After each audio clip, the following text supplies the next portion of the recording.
สวัสดีครับคุณผู้ชมคุณผู้ฟังทุกท่านที่ติดตามชมช่องธรรมะธรรมดา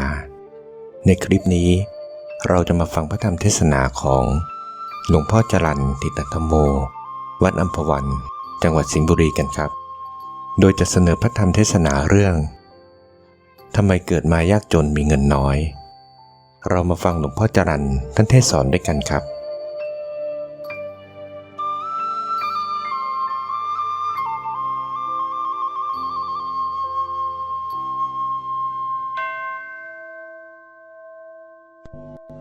อาสกบริกาทุกท่าน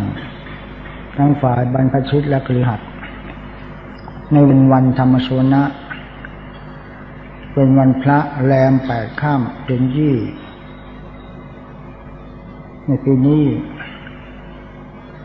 วันพระรวดเร็วมากมาถึงแรมแล้ว8 ค่ำในวันนี้ที่เราเรียกว่าวันธรรมสวนะเป็นวันพระที่เราพุทธบริษัททั้งหลายได้เตรียมตัวฟังธรรมปฏิบัติธรรมะ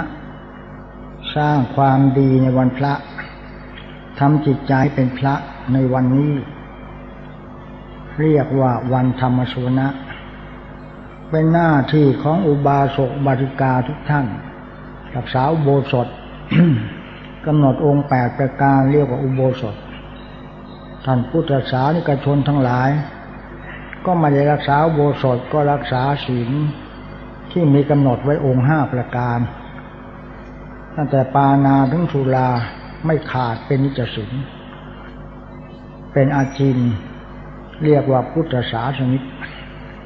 ผู้ยอมรับนับถือพระพุทธศาสนาแล้วเรียกว่าชาวพุทธแต่เราท่านทั้งหลายเข้ามา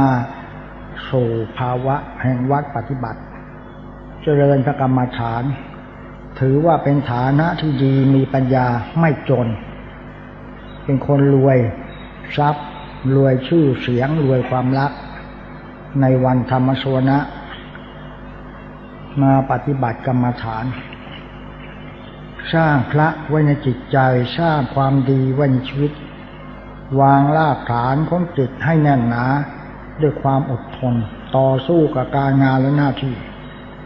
อันนี้เป็นเรื่องที่ถูกต้องของชาวพุทธแล้วบางท่านก็ไม่ทราบว่าวันพระอยู่ที่ไหนอย่างไรไม่เคยเข้าสู่วัดปฏิบัติธรรมก็ไม่รู้วันพระแต่ถึงจะเป็นวันพระแต่เราจิตใจก็ไม่ใช่พระจะเป็นวันใดดีหมดทุกวันแต่ท่านกำหนดให้เราทราบว่าวันที่ควรจะบำเพ็ญกุศล1 สัปดาห์ต่อวันก็เรียกวันธรรมสวนะเป็นการสมมุติขึ้นมาว่านี่วันนี้วันพระแต่ถึงหากว่าวันปกติธรรมดาไม่ใช่วันโกนวันพระ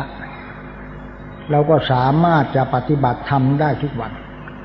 ในการสร้างความดีนั้นทำได้ทุกเวลาทุกนาทีทองประคองไว้ที่จิตใจคนเราจะดีได้หรือดีไม่ได้นั้นมันอยู่ที่จิตใจจนแต้มจนปัญญาจนหลักฐานจนงานทำจนด้วยสติปัญญาและความสามารถทุกประการเรียกว่าความจนแต้มจนท่าจนกรอกบอกไม่ได้ใช้ไม่เป็นไม่สามารถจะมีหนทางมรรคมังคาเดินต่อไปได้อีกแล้วเรียกว่าคนจนมันจนแต้มอย่างนี้เป็นต้นดังนั้นการที่ท่านทั้งหลายมาสู่วัดปฏิบัติธรรมถ้าชั้นต่ำก็เรียกว่าพุทธศาสนิกรักษาสิกขาบท5 ประการไม่ขาดเป็นนิจศีลถึงจะเรียกว่าพุทธศาสนิกแต่ถึงวันพระเราก็เข้ามาสู่วัดกันเป็นชั่วโมงเดียวก็ตาม2 ชั่วโมงก็ตามรักษาอุโบสถขณะนี้กายกรรม3วจีกรรม4มโนกรรม3ให้ครบกรรมทางกายกรรมทางวาจากรรมทางจิตไม่มีจิตใจสบายจิตใจสงบ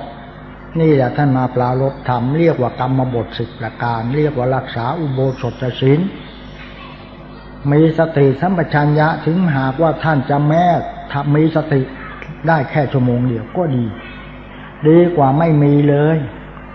ท่านมีศีลมีธรรมแม้ชั่วโมงเดียวก็ดีแล้วดีกว่าท่านจะไม่มีอะไรเลยว่างไปว่างมาเปล่าไปเปล่ามาเป็นต้นแต่วันธรรมสวนะเช่นวันนี้เราก็สร้างความดีพบพระกันในวันพระทำใจให้ประเสริฐสัก1 ชั่วโมงไม่ต้องถึงวันละคืนเมื่อก่อนนี้คืนก็วันเช่นในเวลาวันนี้น่ะเป็นวันอุโบสถถ้าเรากลับจากวัดไปก็มันมีแต่ความวุ่นวายมีแต่ความว้าวุ่นในบ้านเราเนี่ยมีแต่ของปลอมมีแต่ของหลอกลวงตลอดเลยการก็หลอกลวงกันไปทางโลกียวิสัยก็จำเป็นต้องหลอกไปตามสภาพของโลกทุกวันแต่เราอยู่ในวัดหลอกใครไม่ได้เรามาแสวงหาของจริงแสวงหาของที่มีประโยชน์ในชีวิตจิตประจำวันของเรามาเจริญพระกรรมฐานเจริญสติเจริญแนวทางที่พระพุทธเจ้าสอนไว้ชัดเจนแล้วก็ควรจะใส่ใจในภาคปฏิบัติให้มากจึงจะถูกต้องสำหรับเราเป็นพุทธศาสนิกและเป็นชาวพุทธอย่าเป็นชาวพุทธแบบฟอร์มไม่เกิดประโยชน์โสติผลจากประการใดเพราะฉะนั้นเรามีหลัก3 ประการที่เราต้องทำกันนั้นทานศีลภาวนาถ้าพระก็ใช้ไตรสิกขา3ศีลสมาธิปัญญาก็อันเดียวคล้ายกันแต่โยมเป็นผู้ครองเรือนครองลักครองรถโภชนาปกครองบ้านปกครองเมืองของตนดูด้วยความร่มเย็นเป็นสุขมีบุตรมีธิดาหลานเหลนมีคุณพ่อคุณแม่คุณปู่คุณย่าคุณตาคุณยายอยู่ในบ้านก็เรียกว่าปกครองบ้านปกครองเมืองให้มีความสุขก็ต้องมีหลัก3 ประการทานศีลและภาวนาทานคือเผื่อเฉลี่ยความสุขซึ่งกันและกันเป็นการให้และช่วยซึ่งกันและกันไม่ทะเลาะวิวาทกันพี่ต้องให้น้องต้องช่วยพี่สร้างความดีให้บิดามารดาเรียกว่าทานเสียสละได้ไม่เอารัดเอาเปรียบกันนี่สำหรับฆราวาสประการที่2ศีลเราก็มีสติสัมปชัญญะประจำจิตบังคับใจถ้าหากว่าจิตเราฝึกสมาธิดีสามารถจะควบคุมตัวไว้ได้ดีมากจะไม่ให้ตัวเราเหลิงละลายออกไปนอกลู่นอกทางควบคุมไว้ได้เหมือนอย่างมีโรคเรามีโรคภัยไข้เจ็บยาทานไป1 เม็ดสามารถควบคุมโรคไว้ได้24 ชั่วโมงบางเม็ดควบคุมโรคไว้ได้6 ชั่วโมงบางเม็ดใช้ได้4 ชั่วโมงเลยไปต้องกินใหม่ฉันใดก็ฉันนั้นถ้าเรามีสมาธิอยู่มากเจริญกรรมฐานฝึกไว้เป็นระดับเป็นปัจจุบันธรรมแล้วสามารถควบคุมตัวอยู่ได้ตลอดไปถ้าเรามีสติปัฏฐาน4เจริญศีลอยู่ตลอดรายการในชั่วโมงนั้น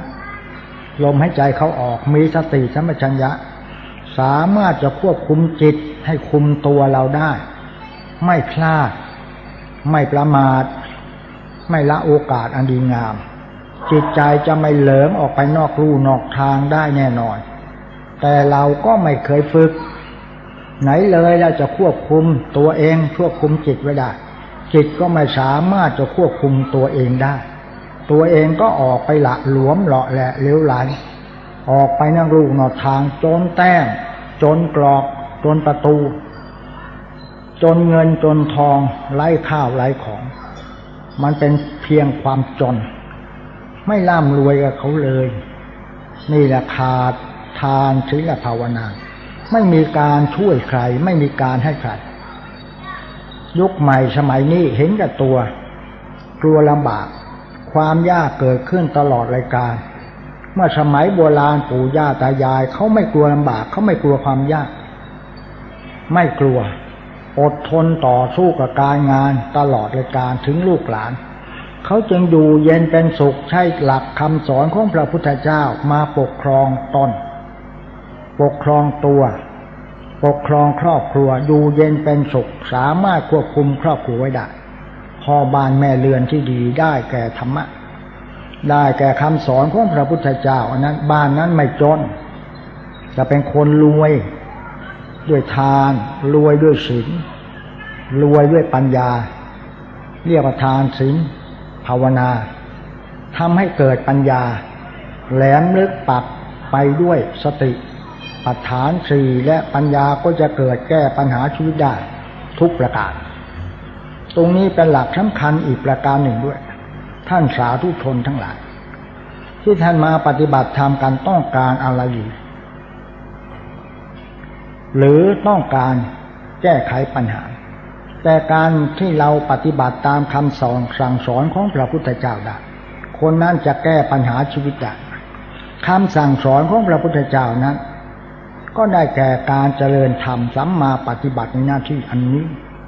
การเจริญพระกรรมฐานนั่นเนี่ยเป็นการปฏิบัติธรรมทำให้ธรรมะแน่นหนาฝังจริยะให้แน่นในจิตใจจิตใจจะมั่นคงจิตใจจะถาวรจิตใจจะลงรากลึกก่อตึกสูงได้เทียมเวหาชีวิตชีวาก็จะก้าวไปสู่ไกลก้าวมีที่เกาะมีที่เก็บสืบเจาะให้ลึกตลอดรายการนี้เนี่ยเป็นตัวสำคัญของการปฏิบัติธรรมท่านจะไม่จนจะไม่มีความจนแต่ประการใดวันนี้จะพูดกันถึงเรื่องความรวยความสวยความดีความมีปัญญาที่จะต้องแก้ปัญหาชีวิตจากความจนจิตจนใจจนแต้มจนปัญญาเลยคนเรายุคใหม่สมัยนี้มันมีแต่ความจนตลอดเลยการจนแต้มจนกรอกออกประตูไม่ได้ก็เนื่องจากขาดแสงสว่างในธรรมคำสอนของพระพุทธเจ้าเดินทางคลำไปด้วยความมืดและบอดทั้งมืดทั้งบอดตลอดรายการไม่มีอะไรสว่างไสวในจิตใจของท่านเลยถ้าเราทำตามคำสอนของพระพุทธเจ้าแล้วน่ะถ้าจะมีแต่ความสว่างมีแต่ความสวยมีแต่แสงเดือนส่องล่าสง่าสวยงามแสงพระอาทิตย์ก็จ้าแสงพระจันทร์ก็ส่องล่าสง่าสวยงามท่านทั้งหลายเอ๋ยพระอาทิตย์ส่องแสงก็ไม่สามารถจะส่องแสงเข้ามาในตู้นั้นได้พระจันทร์วันเพ็ญลอยเด่นนภาอากาศแสงสว่าง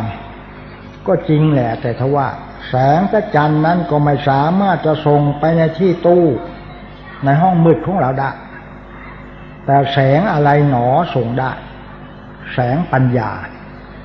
แสงปัญญาที่เราได้จากการเจริญพระกรรมฐานเกิดแสงสว่างไม่มืดบอดชีวิตจะแจ่มใสทำใจให้สบายเป็นปกติตลอดรายการจะรู้เหตุรู้การรู้นอกรู้ในรู้เหนือรู้ใต้รู้กาลเทศะจิจลักษณะได้ท่านจะรู้ถึงบาปถึงบุญคุณและโทษประโยชน์และไม่เป็นประโยชน์ท่านจะรู้ซึ้งไปแสงอะไรจะเกิดแสงสว่างด้วยแสงธรรมคำสอนของพระพุทธเจ้านั่นคือตัวปัญญา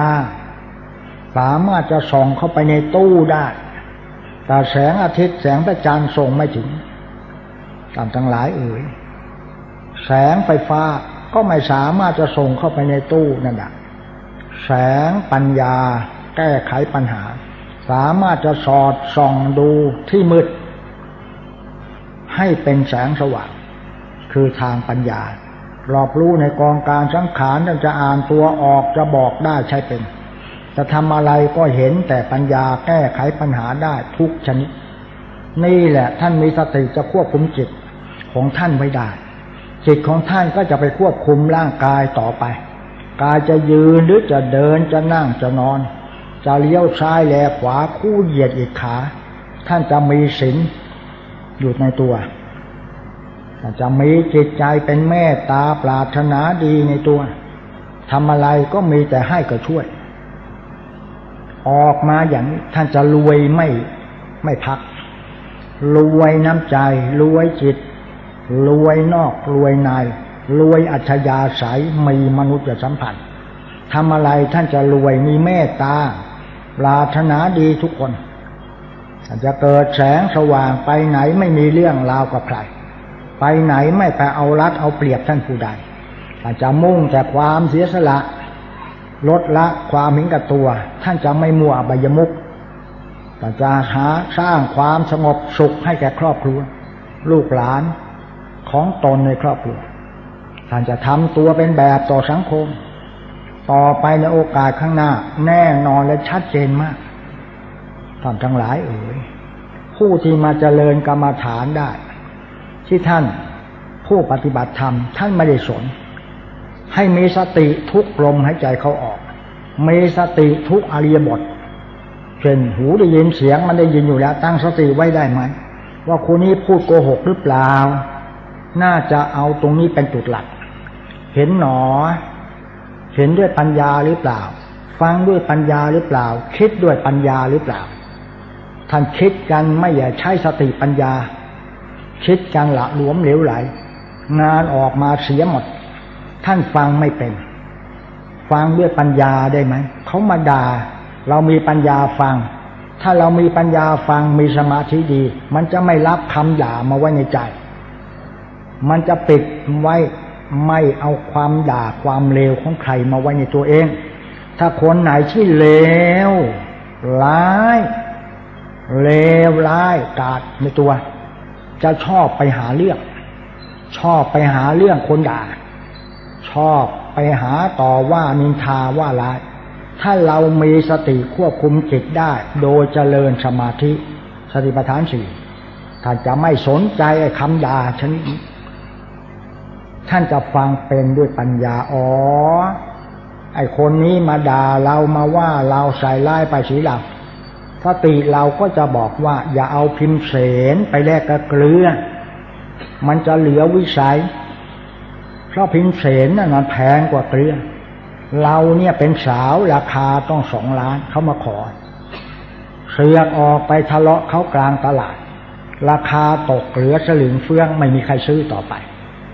ชั้นใดก็ฉะนั้นคนดีมีปัญญาจะอยู่ด้วยความสงบอยู่ด้วยสมาธิเป็นร่มใหญ่ภายในย่อมร่มเย็นเป็นสุขจะไม่ออกไปทะเลาะวิวาทกับท่านผู้ใดนี่เนี่ยฟังเป็นต้องฟังอย่างนี้ฟังด้วยปัญญาเห็นด้วยปัญญาเห็นสาวหรือหนุ่มมารูปร่างดีหรือชั่วประการใดต้องสืบเสาะให้ลึกเห็นหนอศีรษะลงปลายเท้าขึ้นศีรษะเหมือนท่านยืนหนอ5 ครั้งทำให้มันได้ถ้าท่านทำไม่ได้เสียใจด้วยถ้าท่านทำได้แล้วท่านจะรู้เลยเนี่ยคนนี้นิสัยเป็นอย่างไรเราคบค้าสมาคมได้ไหมคบได้แต่ค้าด้วยไม่ได้เป็นคนเลวค้าด้วยต้องโกงเราแน่คบไปเถอะแต่อย่าค้าอย่าเอาหน้าเอาตาแบบนั้นชีวิตนี้จึงมีค่าเวลาถึงจะมีประโยชน์ได้คนเราจะไม่ใช่คบค้าสมาคมก็ได้ทุกคนแต่คบขี้เหล้ากินกัญชาได้แต่เราไม่ไปกินกับเขาเราไม่ไปฆ่ากับเขาเราไม่ไปกินเหล้ากับเขาดูเยี่ยงกาอย่าเอาอย่างกาว่าอีกาเนี่ยดูเยี่ยงมันเป็นขโมยกินของเป็นนี่อันนี้เราไม่ฆ่ากับมันแต่ดูเยี่ยงมันไว้ว่าอีกานี่มันตื่นตี 4หากินขยันมากก็เอาเยี่ยงมันมาใช้ได้ไม่ได้ไอ้คนนี้ขี้เหล้าเมายาแต่มันขยันหากินจนร่ำรวยก็ต้องคบมันแต่อย่าฆ่ากับมันอย่าไปกินเหล้ากับมันได้ไม่ได้ตรงนี้เป็นเรื่องสำคัญท่านสาธุชนพุทธบริษัททั้งหลายต้องมีพวกไว้ทุกชนิด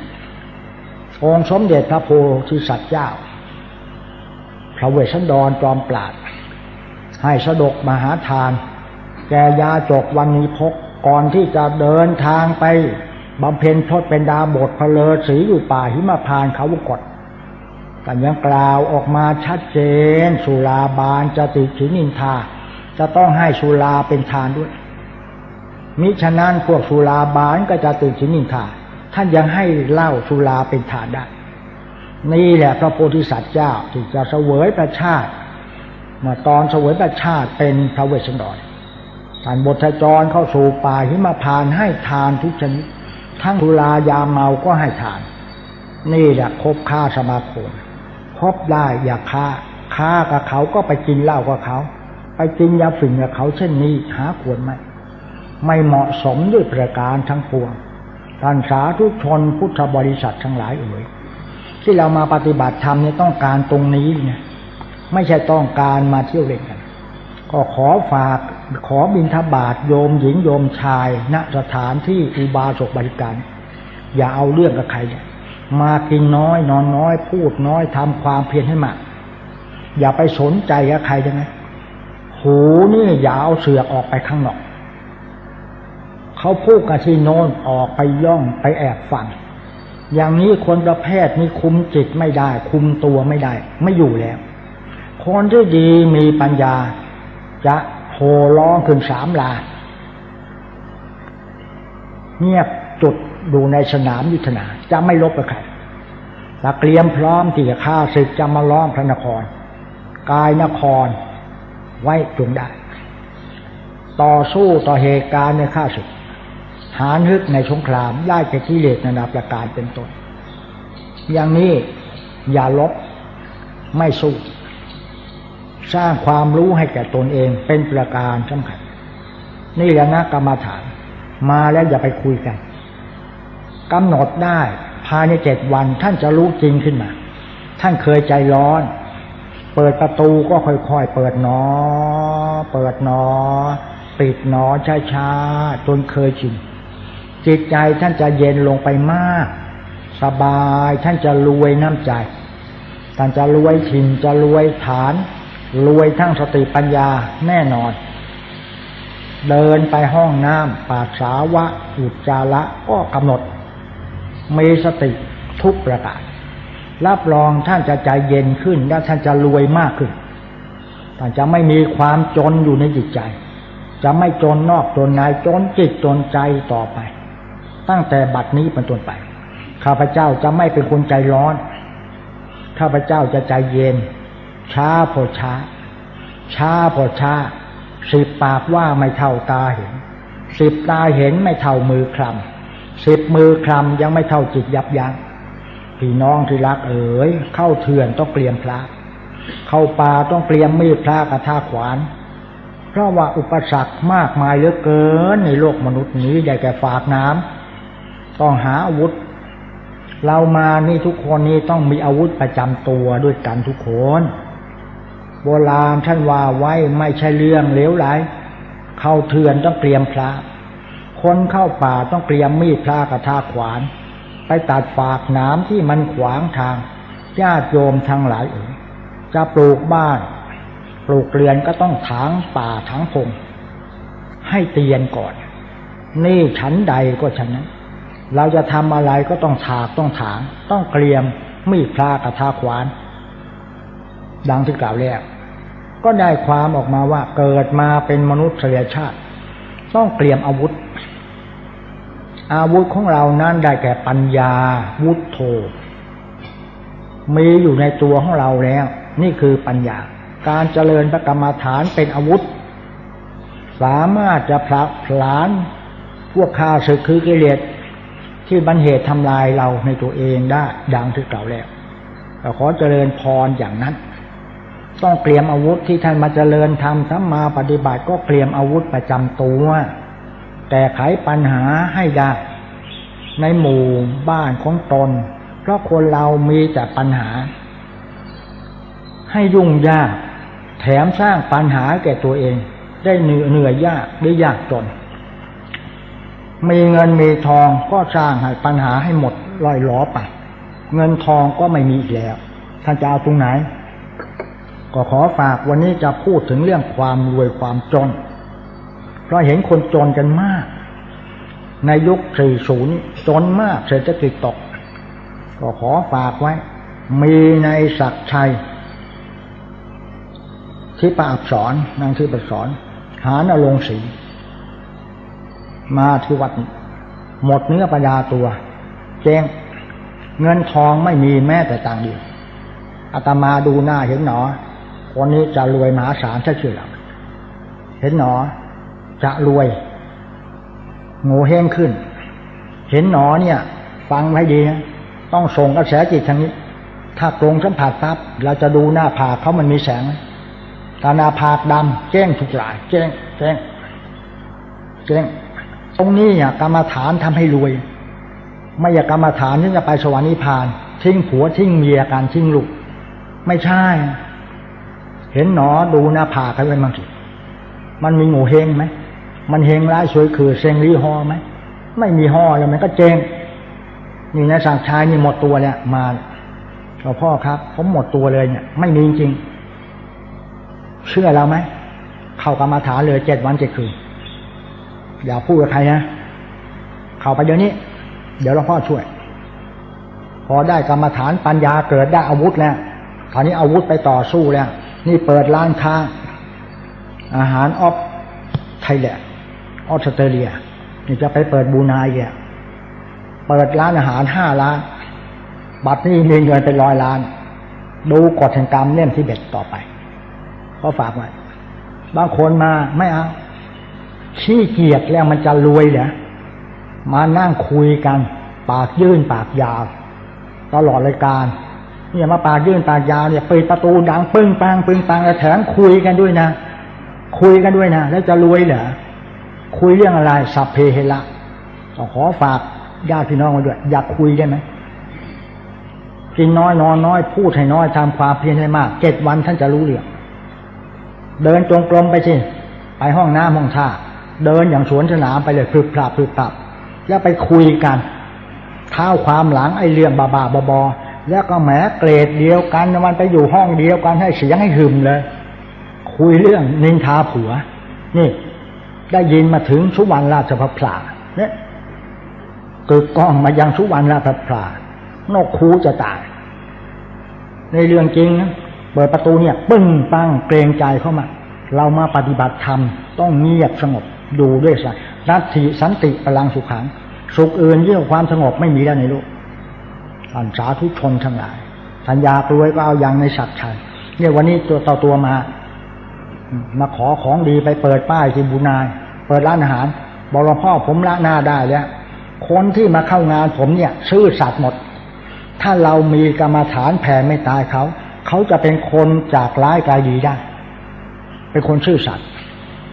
บอกว่าคนงานเขาแต่ร้านต้อง50-60เป็น100วันนี้บอกว่าขอของดีหน่อยหลวงพ่อเอารูปราชการที่5ไปจะไปเปิดอีกร้านเปิดได้นี่ต้อง5 ล้านเนี่ยร้านขายอาหารบอกฝรั่งมากินกันฉบับเลยโอ้โหเก็บเงินเก็บทองไม่พักเงินไหลนองทองไหลมานี่กรรมฐานรวยแต่ทำไม่ตรงกันข้ามเจ๊งกรรมฐานเจ๊งนะไม่มีกรรมฐานเลยเหรออยากคุยกันได้ไหมจะพูดกันก็พูดด้วยเหตุผลทานข้าวก็เคี้ยวช้าๆท่านทำอย่างนี้สัก7 วันช้าๆห้ามพูดปากไม่พูดจิตไม่คิด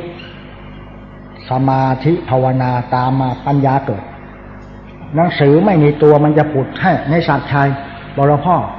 ผมจะเขียนมาให้หมดเลยนะลงกฎแห่งกรรมเล่ม11บอกเอารูปถ่ายมาดูผมไม่มีตังค์เลยเจ๊งไปแล้วนี่มันมาได้ยังไงเงินเนี่ยเป็น100 ล้านมาได้ยังไงนี่วันนี้เข้ามาที่นี่จะไปเปิดต่างประเทศเนี่ยเราต้องชอบรวยด้วยกันดีกว่าขอถามหน่อยฮะพวกเรานี่ชอบรวยไหมจ๊ะไม่มีใครชอบไม่เป็นไรไม่ชอบรวยไม่เป็นไรไม่รวยไม่ชอบไม่ชอบไม่เป็นไร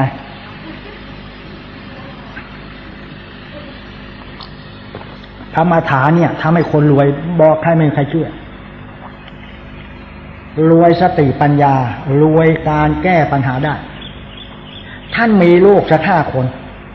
ท่านมีสติควบคุมจิตท่านได้ท่านจะรู้เลยว่าลูกคนโตนี่จะเรียนหมอแล้วลูกคนที่2นี่จะไปวิศวกรลูกคนที่3นี่ต้องไปเข้าธรรมศาสตร์เรียนกฎหมายเป็นผู้พิพากษาถ้าจะรู้อย่างนี้ทั้งคันเสียใจด้วยไปรู้ไอ้เรื่องที่ไม่ควรจะรู้ไอ้เรื่องของชาวบ้านเขาชอบเอาหูไปฟัง เสียงหนอนี่หมายความว่าอย่าไปสนใจเสียงกับหูมันคนละอันตากับรูปมันคนละอันอย่างนี้เป็นต้นนี่มันมีความหมายอยู่มากนี่วันนี้พยานมาเนี่ยว่าหลวงพ่อผมจะเขียนลงกฎกรรมเรื่องทิเบตเป็นตัวอย่างนี่ผมมาได้ที่วัดเนี่ยผมมาลืมตาปากได้ที่หลวงพ่อนี่นะที่หลวงพ่อสอนผมแล้วหลวงพ่อเป่าหูให้ผมบอกว่ารวยภายในไม่ช้าเข้ากรรมฐานก่อนกรรมฐานเนี่ยทำให้ผมช่วยได้เยอะมันจะมาบอกผมเองว่าสติบอกว่าควรไม่ควรแล้วคนที่มาสมัครงานที่มาเข้าเนี่ยควรไม่ควรแต่ผมเห็นแล้วเนี่ยสงสารมัน2 คนผัวเมียเนี่ยนะ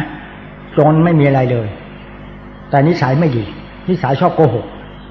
2ชอบขโมยเลยผมก็ลองเลี้ยงมันดูทีแล้วเอามาเข้างานแล้วก็ผมก็แผ่เมตตาให้เลิกโกหกได้เลยและไม่เป็นขโมยนี่เป็นได้แต่ขอให้ท่านมีสมาธิหน่อยแผ่เมตตาเขาสามารถเป็นไปได้อย่างจึงเรียกว่ารวยวันนี้จะพูดเรื่องรวยให้ท่านฟังแต่ท่านไม่ชอบรวยก็ต้องฝืนใจพูดวันนี้แต่อาตมาชอบรวยไม่ชอบจนชอบรวยแต่โยมไม่ชอบรวยไม่เป็นไรแต่วันนี้ต้องฝืนใจพูดหน่อยเพราะคนมานี่ไม่ชอบรวยสักคนแล้วชอบสวยไหมล่ะชอบดีไหมชอบดีชอบสวยรวยทำใจให้กว้างขวางอย่าทำใจแค่สามีเขาจะไปไงอย่าไปสนใจอย่าไปหึงหวงนะจำไว้คนหึงผัวเนี่ยคนใจแคบไม่รวยต้องเอาโลกออกหน้าโลกคือหมู่สัตว์ที่เราอาศัยกันอยู่นี้โลกคือโลกีต้องเรียนหนังสือหาวิชาใส่ตนในโลกมนุษย์นี้แล้วเราก็ไปเรียนโลกุตระแก้ไขปัญหาควบคู่กันไปถ้าพูดให้เด็กเข้าใจก็เรียกความรู้คู่ความดีดังนั้นจะอธิบายเรื่องง่ายๆจากการนั่งกรรมฐานถ้าท่านเดินยืน5 หนอยืนหนอ5 ครั้งได้เดินจงกรมให้ช้าบางคนไม่เข้าใจมีจดหมายมาหาอาตมายืนหนอซะต้อง1 ชั่วโมงยืนเป็นลมล้มไปเลยบอกอาตำรามาจากไหนยืนเป็นชั่วโมงยืนหนอยืนหนอเราก็บอกเดินหนอสิไม่เดินไม่รู้ไปจำใครมายืนหนออยู่1 ชั่วโมงบอกหลวงพ่อแหมหวิวเลยหวิวแล้วก็ล้มตึ้งลงไปเลยเข้าฌานสลบไป1 ชั่วโมงเป็นลมยืนหนอ5 ครั้งเท่านั้นนะไม่ใช่ยืนต้องเป็นชั่วโมงนะจำไว้5 ครั้งแล้วก็หลับลืมตาดูเท้าเดินออกไปนะแล้วก็เลี้ยวขึ้นมาเราจะเดินต่อไปก็ยืนหนออีก5 ครั้งจำผิดเลยยืนเป็นชั่วโมงก็ฉันไม่ทราบฉันนึกว่าฉันจะเดินจงกรม1 ชั่วโมงก็ยืน1 ชั่วโมงแล้วก็นั่ง1 ชั่วโมงแล้วฉันก็ไปนอน1 ชั่วโมงเนี่ยอย่างเนี้ยจำผิดอย่าไปยืนอย่างนั้นเดี๋ยวเอาแค่5 หน5 ครั้งยืนลงไป1 2ขึ้นมา3ลงไป4ขึ้นมา5ลงไปแล้วก็ลืมตาดูเท้าเดินจงกรมอย่างนี้นี่แหละกรรมฐานทำให้คนรวยได้นี่มีหลายๆเนี่ยแต่ไม่ปรากฏตัวมีมากๆเขาก็มีจดหมายมาจะบอกชื่อเราเขารวยแล้วอยู่ที่สวิตเซอร์แลนด์คนนี้น่าคิดเป็นตัวอย่างเขียนลงกฎแห่งกรรมได้มีหลักฐานแล้วภรรยาก็ชื่ออะไรทิพอับสรมีบุตร2 คนแล้วก็เรียนหนังสือเก่งเขาเนี่ยแรงแค้นหลวงพ่อไว้จนมาเลยกินข้าวน้ำปลาก็เคยบัดนี้กินข้าวเขาหมูเห็ดไปไกลแล้วไม่ต้องแล้วอิ่มบุญอิ่มกุศลผมนั่งเจริญกรรมฐานแล้วก็วันนี้เขาบอกว่าหลวงพ่อวันไหนขายไม่ได้เขาลูกน้องส่งข่าวมาผมนั่งกรรมฐานเลยเดินจงกรมแผ่เมตตาสักเดี๋ยวเปลี่ยนสิโอ้โหเท่าแก่หยิบไม่ไหวเลยวันนี้ไม่ได้กินข้าวเลยขายดีนี่รวยไหมเนี่ยรวยสำคัญนั่งกรรมฐานไปคิดถึงแฟนนั่งกรรมฐานให้สามีกลับอย่างเงี้ย มันคนละเรื่องกันถ้าเรามีบุญวาสนาเนี่ยเงินไหลนองทองไหลมาเองไม่ต้องไปอธิษฐานว่าให้รวยไม่ต้องอธิษฐานดังนั้นวันนี้ก็จะอธิบายถึงเรื่องความจนความรวยของโลกียปัญญาในเบื้องต้นของธรรมะให้โยมฟังนี่แหละการเจริญกรรมฐานหรือสวดพุทธคุณธรรมคุณสังฆคุณ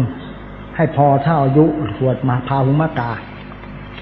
เท่านี้เราก็สามารถมีสติปัญญาถ้าจิตใจดีจิตใจสบายรวยถ้าจิตใจหดเงินหดไปเลยเงินหนีไปหมดถ้าจิตใจท่านงอกเงินก็จะงอกด้วยถ้าอารมณ์ดีเงินก็ไหลนองทองไหลมาถ้าอารมณ์เสียเงินไหลออกทองไหลออกไปคบค้าสมาคมสิ่งที่ไม่ดีต่อไปดังนั้นขอท่านทั้งหลายโปรดตั้งใจฟังเพื่อเป็นทัศนศึกษาในแง่คิดของการปฏิบัติธรรมเบื้องต้นที่การนั่งกรรมฐานในชั้นสูงเนี่ยถ้าเราทำชั้นสูงได้ชั้นต่ำก็ไม่ต้องอธิบายแล้วแต่วันนี้อธิบายชั้นต้นให้ฟังว่าเรารวยจนอย่างไรขอท่านติดตามฟังสืบไปณโอกาสบัดนี้ขอเจริญพรเจริญสุขโดยทั่วกันณบัดนี้ในโอกาสบัดนี้จะบรรยายธรรมะสั้นๆว่าโดยเรื่องความจนให้ท่านฟังการนำเรื่องนี้มาแสดงก็เพื่อเตือนใจท่าน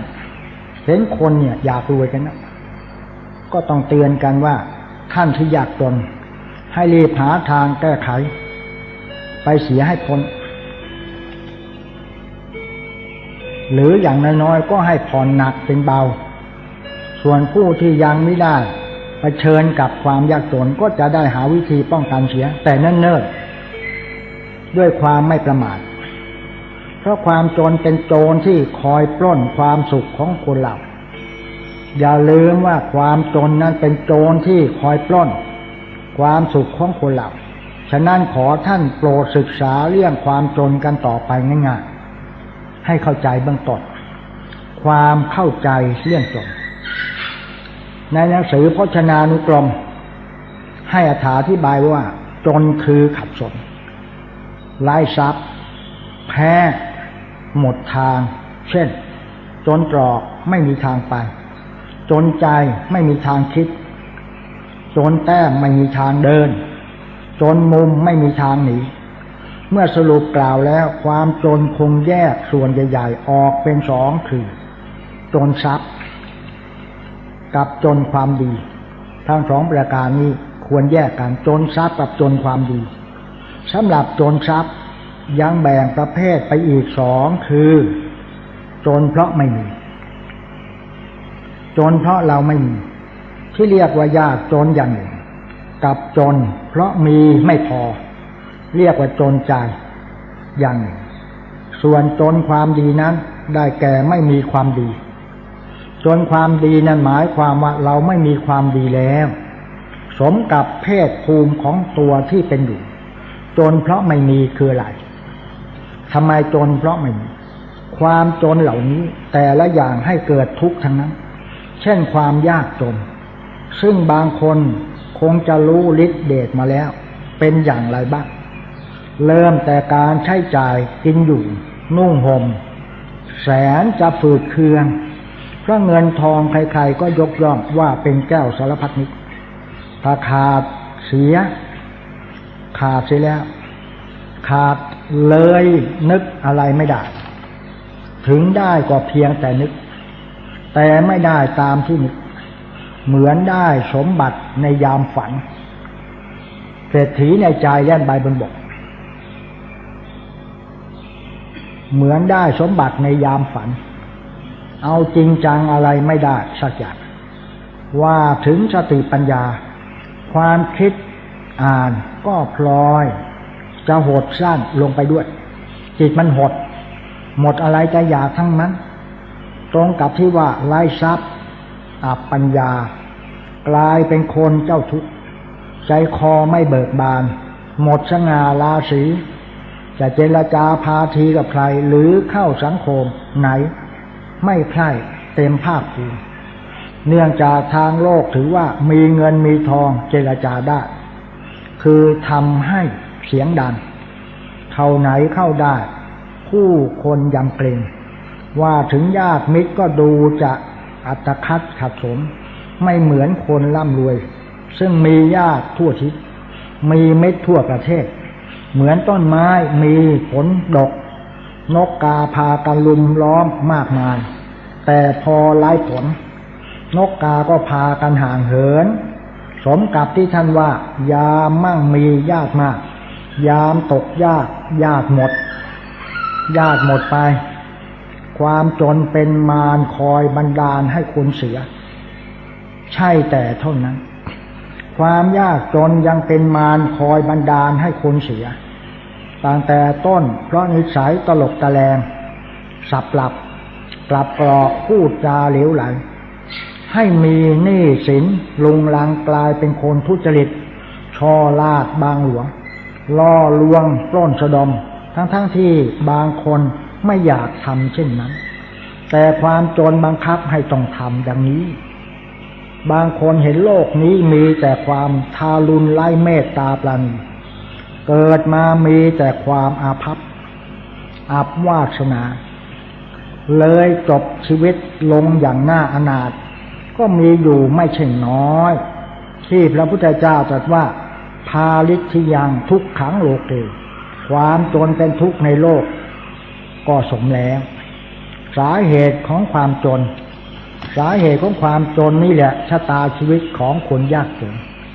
ที่ใครๆพากันกลัวนักแต่ก็หนีกันไม่ใช่พ้นทั้งที่อาจเป็นด้วยเหตุหลายอย่างในคัมภีร์อังคุตตรนิกายอัฏฐกนิบาตปรากฏว่าพระพุทธเจ้าตรัสเหตุของความจนไว้4อย่างคือ 1. เกิดจากการเกียจคร้าน 2. เกิดจากไม่รู้จักรักษาทรัพย์ 3. เกิดจากมีมิตรชั่ว 4. เกิดจากไม่เข้าใจใช้จ่ายทรัพย์ด้วยตนเองในเหตุ4ประการดูเหมือนว่าขัดข้อสุดท้ายจะปฏิบัติกันได้ยากข้อสุดท้ายปฏิบัติกันได้ยากเพราะโดยมากคนเรามักมีนิสัยชุรุ่ยชุร่ายไม่ใคร่ประหยัดพอได้ทรัพย์มาแล้วก็ลืมตัวลืมความยากจนบางคนต้นเดือนเหมือนเศรษฐีแต่พอตกปลายเดือนเหมือนยาจกคนที่ชุรุ่ยชุร่ายแม้รายได้จะมากจนถึงขนาดที่เรียกว่าปากถุงล้นแต่ปราบใดที่ก้นถุงยังรั่ว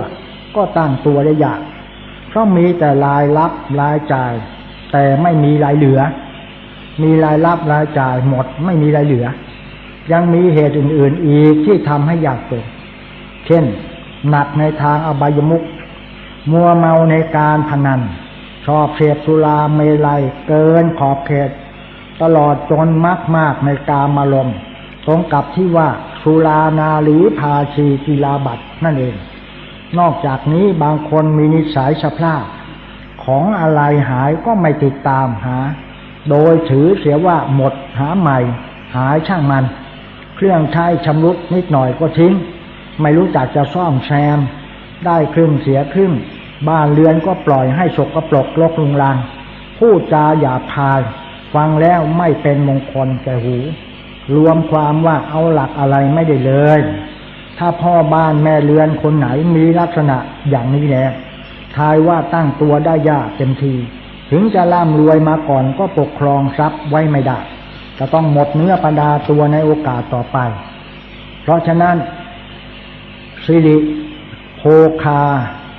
นะมาสโยสีคือมิ่งขวัญเป็นที่มานอนเป็นที่มาแห่งโภคะหมายความว่าทรัพย์สมบัติชอบอยู่กับคนดีๆส่วนคนไม่ดีทรัพย์สมบัติไม่ชอบอยู่ด้วยเรื่องนี้ขอท่านพิจารณาดูเถิดท่านว่าของท่านไว้ไม่ผิดเลยในแบบตามคำสอนพระพุทธเจ้านี้แนวทางสร้างความร่ำรวยนี้ฉะนั้นผู้เห็นภัยของความยากจนจึงควรรีบแก้ไขเสียอย่าปล่อยไปตามยถากรรมดังที่เขาพูดกันชีวิตนี้ยังมีหวังชีวิตนี้ยังไม่สิ้นหวังเพราะยังไม่สายเกินไปเมื่อรวยได้มันก็จนได้ท่านอย่าประมาทนะรวยได้ก็จนได้จนได้ก็รวยได้ และเมื่อจนได้ก็รวยได้เป็นของคู่กันไม่ต้องวิตกกังวลแต่ประการใดท่านว่าทรัพย์มิใกล้ทรัพย์มิไกลใครปัญญาไวหาได้บ่นานทั่วแคว้นแดนดินมีสิ้นทุกสถานผู้ใดเกียจคร้านบ่อพานพบนาและว่าทรัพย์ในดินสินในน้ำหมายความว่าทรัพย์มีอยู่ทั่วทุกคนทุกแห่งขออย่างเดียวให้ลงมือทำอย่างจริงจังสำเร็จแน่พระพุทธเจ้าจอมปราดตรัสแนะนำทางร่ำรวยไว้ว่า 1. ต้องขยันทำงาน 2. ต้องรักษาทรัพย์ไว้ให้ปลอดภัย 3. เลือกคบแต่คนดีมีปัญญา 4. เข้าใจใช้จ่ายทรัพย์ของตนมีบางท่านตั้งชื่อธรรมะ4ข้อนี้ว่าหัวใจเศรษฐีโดยอักษรตัวต้นของศัพท์คืออุอากากะสะมาเรียงรวมกันท่านว่าใครภาวนาอยู่เสมอแล้วรวยทุกคนแต่อย่าพึงเข้าใจผิดคิดว่าเมื่อภาวนาคาถานี้แล้วไม่ต้องทำมาหากินอะไรกันเลยเพียงนั่งหลับหูหลับตาพร่ำภาวนาอุกากาสะอุกากาสะเงินทองก็จะไหลมาเทมาถ้าเข้าใจอย่างนี้ก็นับว่าเป็นกรรมของคนนั้นเพราะแทนที่จะเป็นเศรษฐีกลับกลายเป็นคนยาจกไปเลยความจริงท่านแนะให้ภาวนาเช่นนั้นจุดประสงค์ก็เพื่อให้ลงมือปฏิบัติตามหลักธรรมทั้ง4ประการนั้นอย่างจริงจังจนกว่าจะบรรลุผลสมความมุ่งหมายเมื่อได้ทำความเข้าใจเช่นนี้แล้วก็ขอให้ท่านลองนำหัวใจเศรษฐีไปภาวนาดูบ้างรับรองว่ารวยแน่ๆเพราะพระพุทธเจ้าตรัสอะไรไว้ไม่ผิดไม่มีผิดหนึ่งทรัพย์นี้แม้จะเป็นเรื่องของโลก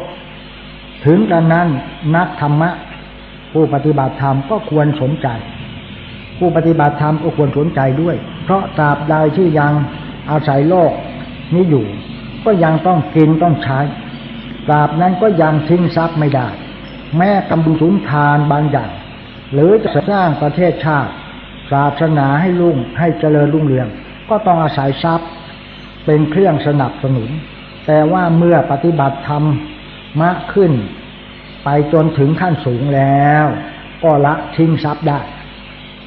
เหมือนกับนายช่างที่สร้างตึกเสร็จแล้วก็ลงมือรื้อนั่งล้านมาออกเสียฉะนั้นจนอันเกิดจากการไม่พออย่างท่านทั้งหลายจนอันเกิดจากการไม่พอในประเภทที่สองใจจนอันเกิดจากความไม่พอคือถึงจะมีทรัพย์เหลือล้นความรู้สึกก็ยังจนอยู่เสมอจนแบบนี้ทำให้ใจดิ้นรนอยู่เป็นนิดหาความสุขได้ยากบางรายจะกินอยู่ใช้สอยก็เบียดกรอมุ่งแต่จะสะสมท่าเดียวมีทรัพย์ไว้ก็เหมือนก้อนดินไม่เกิดประโยชน์เท่าที่ควรผลสุดท้ายได้ดีลูกหลาน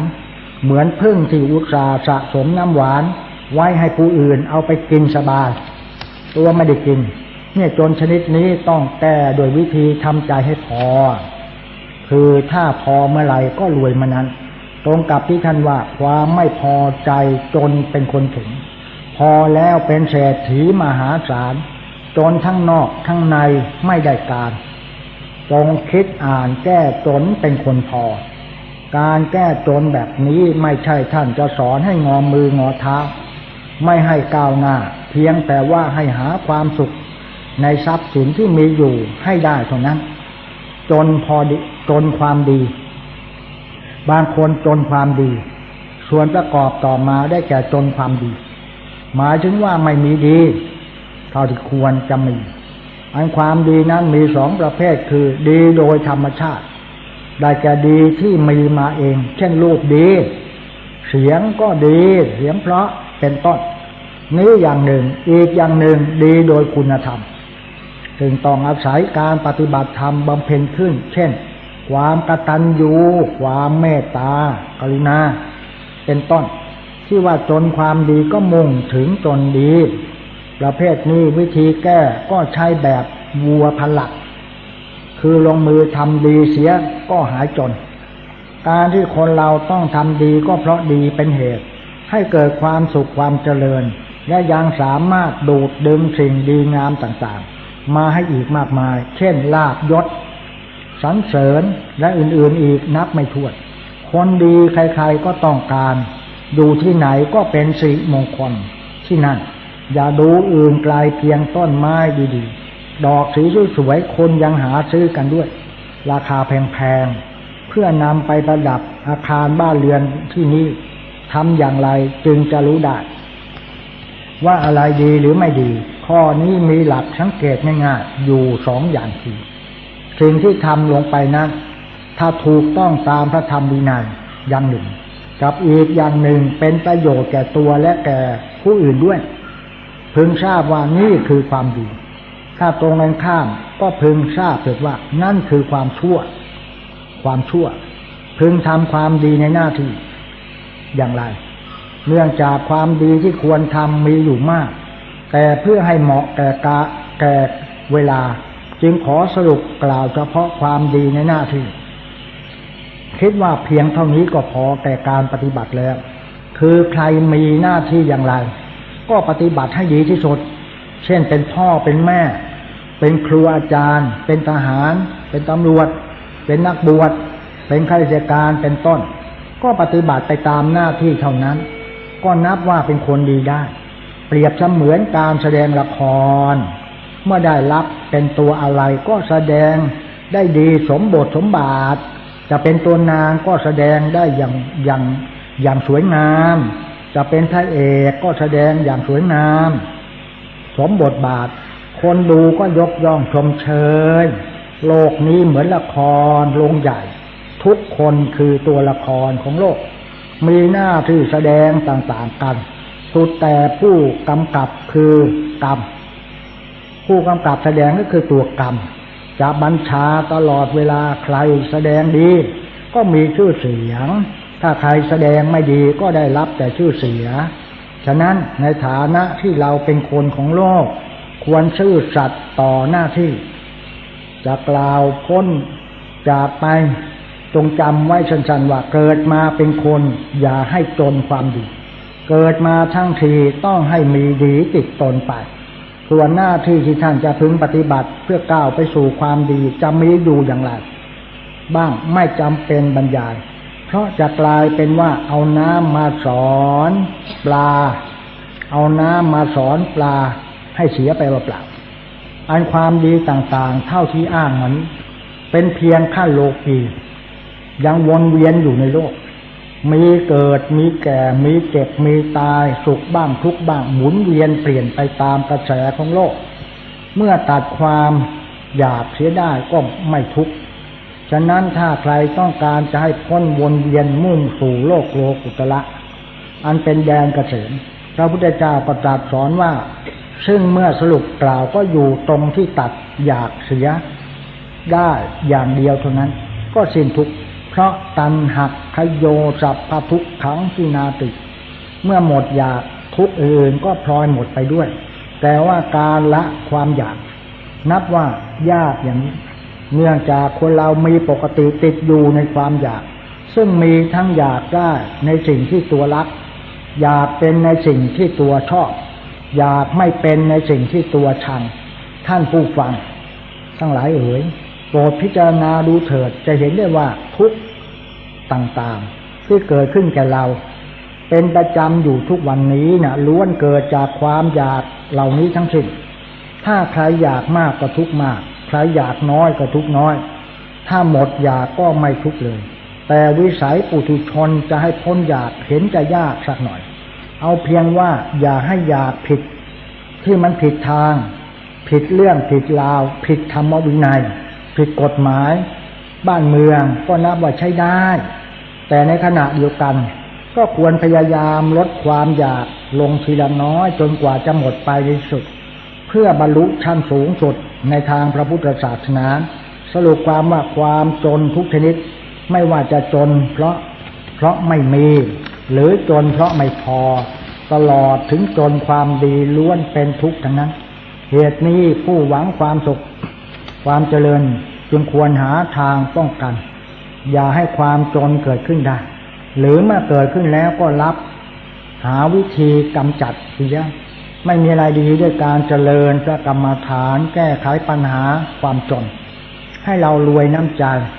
รวยสิ่งที่เป็นคุณค่าของชีวิตแห่งความดีอย่าปล่อยไปตามยถากรรมเลยเมื่อปฏิบัติได้เช่นนี้ชื่อว่าได้อาศัยอยู่ในโลกอย่างสุขสำราญดังเทศนาบรรหารดังที่กล่าวแล้วทุกประการท่านสาธุชนพุทธบริษัททั้งหลายโปรดพิจารณาตัวเองด้วยกันทุกคนเราจะเป็นศาสนาคริสต์พุทธอิสลามฮินดูศาสนาใดก็ตามเป็นเพื่อนเกิดแก่เจ็บตายด้วยกันทั้งหลายทั้งหมดทั้งสิ้นไม่มีใครที่จะต้องออกนอกเหนือนี้ไปได้ท่านสาธุชนพุทธบริษัททั้งหลายโปรดพิจารณาทุกวันว่าให้รำลึกถึงคุณพระพุทธเจ้าอยู่ในจิตใจของเราทุกวันคือพระปัญญาคุณพระวิสุทธิคุณพระเมตตากรุณาคุณขององค์สมเด็จพระสัมมาสัมพุทธเจ้ารำลึกถึงพระธรรมคำสอนทุกประการที่ควรจะปฏิบัติธรรมระลึกถึงพระสงฆ์สาวกอริยสงฆ์ผู้ประพฤติดีปฏิบัติชอบทุกวันจงระลึกถึงทานที่เราบริจาคทุกวันทานใส่บาตรทำบุญถวายสังฆทานถวายบุญสงเคราะห์โรงพยาบาลโรงเรียนวัดวาอารามต่างๆและเราจะทำต่อไปให้ระลึกถึงศีลที่รักษาและจะรักษาต่อไปถึงศีลอุโบสถศีลกรรมบท10ทุกประการก็ขอให้ระลึกถึงธรรมที่จะเป็นเทวดาหิริโอตปะให้จงได้ข้อ7ขอให้ระลึกถึงความตายทุกวันว่าเราจะต้องตายแน่ไม่มีใครตัดท่านเบียนได้ต้องตายอย่างจริงจังตายแน่นอนไม่มีใครรอดพ้นความตายไปได้แต่ประการใดประการที่8ให้ระลึกถึงสังขารร่างกายอสุภกรรมฐานมีแต่ของเน่าเปื่อยไม่มีของที่จะสวยงามให้เพลิดเพลินเจริญใจแต่ประการใดให้ระลึกไว้นะประการที่9ขอให้ระลึกถึงลมหายใจเข้าออกหายใจเข้าพองหนอหายใจออกไปก็ยุบหนอทุกวันว่าเราหายใจเข้าไม่ออกหายใจออกไม่เข้าเราก็ต้องจากโลกไปคือตายทุกวันแล้วข้อ10ขอให้นึกถึงอารมณ์พระนิพพานขององค์สมเด็จพระสัมมาสัมพุทธเจ้าของเรานั้นสอนให้เราพ้นทุกข์ถึงบรมสุขคือนิพพานโดยทั่วหน้ากันความทุกข์ของคนเรานะโยมนะมีอยู่ในตัวด้วยกันทุกคนเกิดก็เป็นทุกข์แก่ก็เป็นทุกข์เจ็บแล้วหวยป่วยไข้มีแต่ความทุกข์ทั้งหาความสุขไม่ได้เลยตายจากโลกไปก็มีแต่ความทุกข์เราจะต้องพลัดพรากจากของที่รักไปก็เป็นทุกข์แต่เป็นที่น่าเสียดายมากว่าเราจะจากกันก็ตอนตายเป็นชาติธรรมดาแต่เสียใจด้วยจากกันตอนเป็นเนี่ยมันเห็นใจกันเหลือเกินสามีเลิกกันมีลูกเต้าด้วยกันจะได้จากกันมาเป็นใช่แล้วหรือน่าจะต้องจากกันตอนตายแต่ก็จำเป็นจะต้องจากกันแล้วเวรกรรมตามสนองทำให้ผัวเมียแยกกันประสุขเข้าประเสาแทรกสามีภรรยาก็ต้องแยกกันไปคนละหัวคนละหางลูกก็แยกกันไปเป็นการกฎแห่งกรรมอย่างชัดเจนเนี่ยมันมีแต่ความทุกข์หาความสุขไม่ได้เลยเนี่ยไม่มีความสุขสนุกสนานในชีวิตแต่ประการใดอย่าละเลงหลงไปอย่างนั้นเลยอย่าโยมทั้งหลายที่เรามาเจริญพระกรรมฐานเจริญสติปัฏฐาน4เนี่ยกายเวทนาจิตธรรมก็ต้องการให้รู้ทุกข์เราจะต้องแก้ไขทุกข์ในตัวเองทุกข์ประจำก็คือเกิดแก่เจ็บตายเจ็บเราหวยป่วยไข้ขณะนี้เราเป็นโรคอะไรมันมีความทุกข์ตรงไหนปวดทั่วสกลกายแล้วนะบัดนี้น่ะเป็นไข้อย่างแรงนี่คืออาตมาเนี่ยเราก็รู้ทุกข์ทุกข์นี่ประจำตัวเราก็มีเจ็บเราหวยป่วยไข้เป็นธรรมดาไม่ล่วงพ้นจากความทุกข์อันป่วยไข้นี้ไปได้โดยกันทุกคนต้องมีความเจ็บปวดรวดร้าวทั่วสกลกาย ไหนปวดรวดร้าวทางด้านกายยังไม่พอปวดรวดร้าวทั้งจิตใจเจ็บใจอีกไม่ใช่น้อยก็ตัวเราก็จะต้องประสบมาด้วยกันทุกคนไม่มีใครเลยที่จะต่างแตกแปลกกันไปได้เหมือนกันหมดทุกเกิดนี่มันทุกข์เหลือเกินเกิดในครรภ์ของมารดามีแต่ความทุกข์ต้องอยู่นอนในครรภ์ถึง9 เดือน10 เดือนครึ่งคราออกจากคับพามีแต่ความทุกข์ทั้งหาความสุขไม่ได้เลยจริงๆถ้าโยมเข้าใจเรื่องนึกชาติตอนอยู่ในท้องแม่ได้ไม่มีความสุขเลยเราอยู่ในท้องนั่งยองๆท้องของมารดามีแต่ความทุกข์ในครรภ์ของมารดาปฏิสนธิคลอดมาก็มีแต่ความทุกข์แล้วก็จำความได้ก็จะเกิดแก่เจ็บตายมันก็ป่วยเรามีลูกคลอดมาก็ต้องป่วยต้องไปหาหมอเยียวยาตลอดเป็นเด็กๆเล็กๆกว่าจะเริญวัยชนะสาเนี่ยมันมีทุกข์แค่ไหนแล้วเราก็ยังไม่เข้าใจทุกข์อันนี้เลยการเจริญวิปัสสนากรรมฐานที่โยมมาปฏิบัติธรรมต้องการตรงนี้เนี่ยต้องการรู้ตัวทุกข์ที่เราจะแก้ไขทุกข์ให้มันเกิดความสุขขึ้นมาบ้างไม่ใช่มานั่งไปสวรรค์นิพพานมาสิ้นจริงหัวจำหลายคนอาตมาเห็นชัดไม่ได้ตั้งใจปฏิบัติเลยนะไม่ได้ตั้งใจปฏิบัติไม่ได้ตั้งใจกำหนดจิตให้มีสติปัญญาแม้แต่5 นาทีเลยแล้วโยมจะไปเอาอะไรตรงไหนนะมันจะไม่ได้อะไรไปเลยนะก็มากันอย่างนั้นแหละสังฆตายมากันแล้วมาเนี่ยไม่ได้ความสุขกลับไปเลยมีแต่ความทุกข์แต่ไม่สามารถจะแก้ทุกข์ได้เลยอย่างนี้เป็นต้นแล้วจะเอาอะไรมาเป็นหลักเอาอะไรมาเป็นหลักญาติโยมที่มาเนี่ยไปบวชชีพรามตามวัดวุ่นวายกันมากเดี๋ยวติดกันเทศกันไม่พักอาทินผักป่าแจกกันด่านั่นน่ะวุ่นวายไม่ใช่บุญบุญนี่ต้องเกิดความสุขด้วยความสงบถ้าไม่มีความสงบในจิตใจแล้วไม่เป็นบุญแน่เป็นบาปไม่เป็นบุญให้แก่ตัวเองแต่ประการใดออกมาทำนองนี้ชัดเจนมากโยมมาสงบถ้าโยมรู้จริงยิ่งสงบรู้จริงในตัวเองรู้เกิดแก่เจ็บตายรู้พลัดพรากจากกันจะต้องพลัดพรากจากของไปที่รักของที่ชอบใจด้วยกันทั้งหลายทั้งสิ้นไม่มีใครแผกแต่กันต้องอยู่ในตำรานี้แน่นอนที่สุดพุทธเจ้าสอนแล้วเป็นความจริงไม่ต้องสงสัยไม่ต้องไปถามใครที่ไหนจะถามตัวเองการเจริญสติปัฏฐาน4กายเวทนาจิตธรรมก็ทำไม่ได้จริงเดินหนอก็ยังเอากันไม่ได้แล้วโยมจะไปอะไรฮะจะไปทำตรงไหนจะไปเอาทำยามตรงไหนจะไปสวรรค์นิพพานตรงไหนแค่เรามีสมบัติมนุษย์อยู่ในตัวแล้วครบก็ยังเอาสมบัติมนุษย์ไปทิ้งทุกสิ่งกลายเป็นไม่ใช่เป็นมนุษย์จิตก็ไม่ใสใจก็ไม่สะอาดไม่บริสุทธิ์เช่นนี้แล้วไหนเลยแล้วโยมจะเข้าถึงพุทธธรรมเข้าถึงธรรมะได้จะไม่เข้าถึงเลยอาตมาดูคนออกแล้วคนที่ปากเป็นบุญใจเป็นบาปทั้งนั้นหาเรื่องหาราวการนินทาสรรเสริญเจริญพรตลอดในการคนที่รู้จริงในธรรมะแล้วเขาไม่วุ่นวายรู้จริงยิ่งสงบปราลดธรรมเขาจะไม่อยากจะพูดอะไรแล้วไม่อยากจะว่ากล่าวใครเลยไม่ต้องนินทาใครแล้วเป็นเรื่องของกรรมเป็นเรื่องของเขาเองเขาเป็นอย่างนี้น่ะนิสัยอย่างนี้มันก็โวยวายแล้วโรคประสาทมันขึ้นมันก็โวยวายถ้าเรารู้จริงแล้วยิ่งสงบจะไม่ต่อต้านต่อไอ้คนโรคประสาทอย่างนี้สติดีแล้วสัมปชัญญะดีกำหนดจิต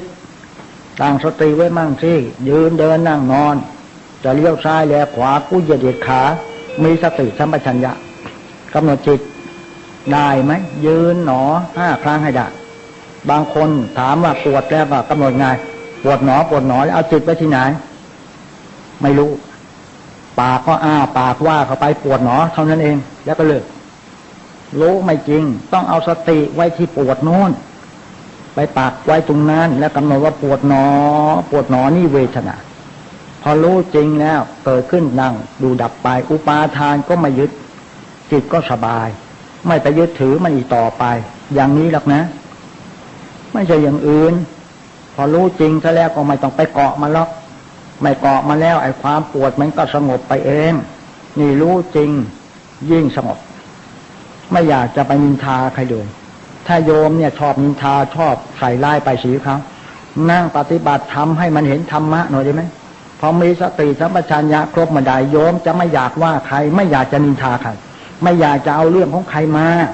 เรื่องทั้งตัวก็เต็มเปล่าเต็มกระเป๋าเสือกไปเอาเรื่องคนอื่นมาอีกหรือนักปฏิบัติธรรมอย่าไปเอาเรื่องเอาราวกับคนอื่นมาแล้วปฏิบัติตั้งใจจริงๆจะมีกินแค่ไหนเขาก็มีให้กินไม่ต้องไปว่ากับข้าวอร่อยไม่อร่อยไม่ต้องพูดกันขนาดพระพุทธเจ้าเป็นจักรพรรดิจะเสวยพยาอาหารที่ในปราสาทหรือหวังอย่างไรก็ได้แต่พระองค์เป็นนักบวชแล้วเป็นบรรพชิต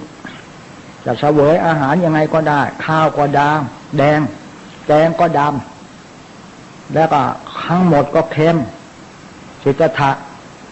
ไม่เต็มใจกลืนแต่สิทธัตถะบัดนี้เราเป็นนักบวชแล้วจึงจะสอนพระว่าปฏิสังขารโยนิโสบิณฑปาตังปฏิเสวามิพิจารณาอาหารก่อนเพื่อโภชเนมัตตัญญูตารู้จักการประมาณอาหารพอสมควรไม่มากเกินไปและไม่น้อยเกินไปเพื่อยังชีวิตไว้ในวันหนึ่งต้องการจะบำรุงสังขารร่างกายเท่านั้นและเรารักษาศีล 8กันเนี่ยปฏิบัติกรรมฐานดีที่สุดแล้วไปในกรุงเทพบางแห่งเข้าไปปฏิบัติเขาไม่ต้องรับศีล 8รับศีลอาชีวะแล้วกินข้าวเย็นกินผลไม้ได้พระเจ้าไม่ได้สอนเลยถ้าผู้มีธรรมะปฏิบัติฝึกต้องเว้นอาหารเช้าบำรุงร่างกายอาหารกลางวันบำรุงงานอาหารเย็นอาหารโต้รุ่งบำรุงกามคุณก็เราปฏิบัติทำไปบำรุงกามคุณทำไมล่ะให้รู้แจ้งเห็นจริงหน่อยได้ไหมโยมจะได้ของปลอมไปทำงานไปนั่งกรรมฐานในห้องเย็นโอ้ยวัดนี้เดินจงกรมในป่าแต่พระพุทธเจ้าจะอยู่โคนไม้เลยใช่ไหมท่านเป็นอะไรฮะท่านไปหาแสวงหาที่สงบโคนไม้เรือนว่างเปล่าไม่วุ่นวายเราก็อย่าไปวุ่นวายกับใครเขาสิใครวุ่นวายเราก็อย่าไปวุ่นกับเขาตรงนี้ถึงจะได้ผลถึงจะได้อานิสงส์แต่คนน่ะมาทิฏฐิตัดปริโภคกังวลไม่ได้มาว่าคนโน้นว่าคนนี้รับรองโยมทำกรรมฐานไป100 ปีไม่ได้ผลเป็นบาปนะไม่ได้ผลนะเนี่ยตรงนี้น่าพิจารณาจะมาพูดจะมาปากจะฉีกไปแหละเพราะเหตุใดเขาไม่สนใจฟังสนใจเอาความสะดวกสบายเดินจงกรมในป่าโอ้ไม่เอาแล้วกลับต้องไปเดินจงกรมในกรุงเทพเนี่ยบ้านโน้นน่ะดีเดินในห้องแอร์เลยนั่งในห้องแอร์ได้ของปลอมทั้งนั้นคนเดี๋ยวนี้มันชอบปลอมคนแก้มากคนจริงหายากคนจริงมีเมื่อใดไปไหนทุกสิ่งมีความสุขขอฝากไว้อย่างนี้บางคนมาจะมาเห็นแล้วดูหน้าดูตารู้เห็นหนอใช่ไม่ได้แล้วมานั่งเป็นบาปมาว่าคนโน้นเขามาว่าคนนี้เขาแล้วไม่ใส่เชื่อฟังหลักกติกาด้วยกติกาของวัดมีไม่เอาเขาไม่เชื่อวัดโน้นเขาไม่มีหลักกติกาหรอกมีพระมาเทศวันละ5 องค์แล้วเทศดีคนชอบฟังกับชอบพูดเขาไม่ชอบมาวันนี้ต้องมีพระมาเทศแต่เทศญาณก็จะได้รู้ว่าเนี่ยได้ญาณอะไรขอเท็จจริงไม่ใช่เลยได้บาปไปแท้ๆขอฝากญาติโยมผู้ใคร่ธรรมด้วยถ้าต้องการใคร่ธรรมปฏิบัติแล้วขอให้เป็นคนจริงมาไม่ต้องอาหารการบริโภคเนี่ยเอาสะอาดไว้อย่าให้สกปรกเท่านั้นเองพอแล้วจะเป็นปูเค็มหรือปลาทูก็ทานได้อาตมามาเป็นเด็กเนี่ยไปโรงเรียนปูเค็ม1 ตัวยายห่อให้ปลาทูตัวเดียวบางครั้งมีไข่ต้มลูกเดียวต้องไปกินหาดทรายไปกินกับเพื่อนอายเขาเพื่อนเขามีแกงหมูแกงเห็ดเป็ดไก่เราไม่มีกับเขาก็ต้องไปกินหาดทรายหน้าวัดบางพุทธาแล้วก็กินน้ำที่แม่น้ำเนี่ยแล้วก็ลูกเนื้อลูกตัวเข้าห้องเรียนไปเนี่ยเรากินปูเค็มมาปลาทูตัวเจ๊กมาจากเมืองจีนกินปลาทูปูเค็มแล้วก็เขาเป็นอาเซียเป็นใหญ่เป็นโตนั่นแหละเขามีธรรมะละคนจีนเขามีธรรมะแต่จีนยุคใหม่สมัยนี้เชื่อไม่ได้มันมีเลือดคนไทยขี้เกียจผสมไปแล้วขี้เกียจขี้โกงก็เชื่อไม่ได้เหมือนกันคนจีนเดิมเนี่ยวงตระกูลของเขาเนี่ยเขามีหลักธรรมไปอยู่ที่ไหนมีจะรวยที่ไหนเขามีธรรมะประจำใจคนไหนมีธรรมะรวยเมื่อนั้นคนที่ไร้ธรรมะขาดเหตุผลไร้สติปัญญาแล้วเอารวยไม่ได้แล้วเอาดีไม่ได้ด้วยมีแต่ทิฏฐิมานะตลอดรายการมีแต่บาปกรรมไม่รู้จักของทุกข์ ไม่รู้ความทุกข์มันจะเกิดขึ้นบันไดเลยเนี่ยอาตมาเนี่ยประสบกรรมมาแล้วนี่เวลป่วยทุกทีมันจะปวดเมื่อยล้าที่รถชนที่คอพับไปนึกถึงนกเราไปหักคอมันต้องเป็นร้อยตัวเนี่ยจะหมดเวรกรรมหรือไม่มันจะต้องใช้ฆ่านกเราไปหักคอมันเป็นร้อยตัวนะแล้วก็ถกหนังมันด้วยแล้วเราก็ต้องมาปวดรวดร้ายในร่างกายของตนที่เราไปทำกรรมทำเวรมาก็ต้องอุทิศให้เขาเราไปทำเข้ามาต้องยอมรับอย่าไปปฏิเสธทุกข้อหาแต่ประการใดอย่ามักง่ายมักได้เลยคนเรามาวัดนี่มักง่ายมักได้จะเอาอย่างดีแต่ก็ไม่สร้างความดีมันจะได้ดีไหมไม่สร้างความดีเลยมันจะไม่ได้ดีติดตัวไปดีที่ละความชั่วละพยศละทิฏฐิมานะเสียแล้วตัดปฏิโภคกังวลทางบ้านมาอย่าไปห่วงบ้านไม่งั้นทำไม่สำเร็จทำไม่ได้ผลห่วงคนโน้นห่วงคนนี้นั่งจิตไม่สงบหรอกในเมื่อจิตไม่สงบเช่นนี้เนี่ยแล้วก็ไม่ได้ตั้งสติไว้เลยจิตมันวุ่นวายแล้วก็ตั้งกำหนดคิดหนอคิดไม่ดีมันจะบอกเราคิดดีมันก็จะบอกเราก็สติมันบอกเราเองสติสัมปชัญญะมันเป็นตัวธรรมะประจำตัวเองแล้วเราก็จะได้มีปัญญารอบรู้ในกองการสังขารรู้ทุกข์แม้ความทุกข์เนี่ยโยมมันเจริญกรรมฐานจะแก้ทุกข์ได้จะหมดทุกข์จะมีความสุขขึ้นมาความทุกข์ระทมขมขื่นแถมเอาทุกข์จรมาอีกเหรอทุกข์ของตัวเองก็มากมายถึงขนาดนี้พาไปเอาทุกข์นอกบ้านมาทำไมทุกข์จรมาทำไมมาปล่อยให้ทุกข์มากมายเช่นนี้การเจริญกรรมฐานต้องการบำบัดทุกข์และจะไม่สนใจกับไอ้ทุกข์จรนอกบ้านเอามาใส่ใจเลยมีสติไว้หน่อยได้ไหมอาตมาสังเกตมามากแล้วมาที่นี่เสียใจได้น้อยจังสิคนตั้งใจจริงๆต้องการแสวงบุญน้อยมากมาแสวงบาปมากปากก็เป็นบุญเนี่ยอยากจะมาเจริญกรรมฐานแต่ใจทำไมเป็นบาปถ้าโยมรู้จักทุกข์ได้เห็นอกเห็นใจการอกเขาอกเราเมื่อใดแล้วจิตโยมจะเป็นบุญถ้าจิตใจโยมเป็นบุญแล้วเนี่ยมีแต่ความสุขในบ้านทั้งหมดสามีภรรยาจะไม่ทะเลาะกันเลยนะลูกเต้าก็จะสามัคคีกันจะไม่แย่งสมบัติกันแต่ประการใดเพราะจิตใจเป็นบุญถ้าจิตใจเป็นบาปปากเป็นบุญแล้วไม่เป็นคุณประโยชน์แก่ตัวเองได้ไปไหนก็มีแต่ความทุกข์ระทมขมขื่นฟ้องกันทิ้งโรงศาลตลอดรายการมีแต่วุ่นวายเนี่ยมีทุกข์เป็นบาปไม่มีความสุขแต่ประการใดขอฝากไว้ในวันนี้อาตมาสังเกตมาหลายรุ่นนี่พยายามสร้างศาลาไว้ให้เขาปฏิบัติให้สะดวกสบายต้องการอย่างนั้นคนที่รู้จริงนะจิตสงบมันไม่สงสัยอะไรเลยเพราะหายสงสัยแล้วไม่สงสัยต่อพระพุทธเจ้าพระธรรมคำสอนจะไม่สงสัยต่อพระสงฆ์อีกต่อไปเพราะจิตใจเป็นบุญจิตใจไม่เป็นบาปถ้าคนไหนจิตใจเป็นบาปมันจะสงสัยตลอดไปเอาความดีมาเป็นความชั่วเอาความชั่วมากลายเป็นความดีนี่แหละเห็นจงกงจากเป็นดอกบัวเห็นความชั่วเป็นความดีเศรษฐีในใจไปเล่นใบบนบกแบบประเภทนี้มากอยากรวยอยากเป็นเศรษฐีนะเศรษฐีในใจ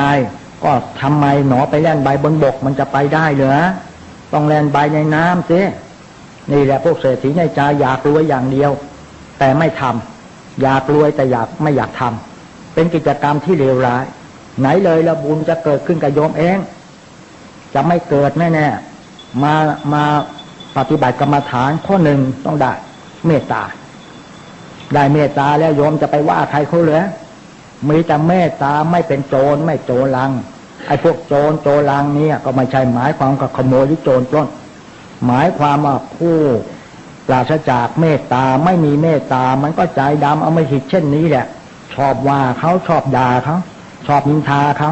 อย่าลืมนะโยมนะถ้าโยมมีลูกระวังนะชอบนินทาชอบให้ใส่ร้ายไปสีเขาโดนไปถึงตอนลูกมันจะโดนใส่ร้ายไปสีนะขอฝากไว้ในวันนี้โดยทั่วกันวันนี้วันสิ้นเดือนเนี่ยขอให้มันสิ้นไปในเรื่องนี้อย่าเอามาปลาลบได้ไหมอย่าลื้อฟื้นเรื่องเก่ามาเล่ากันใหม่เลยอาตมาพูดมานานไม่มีใครจำเอาไปใช้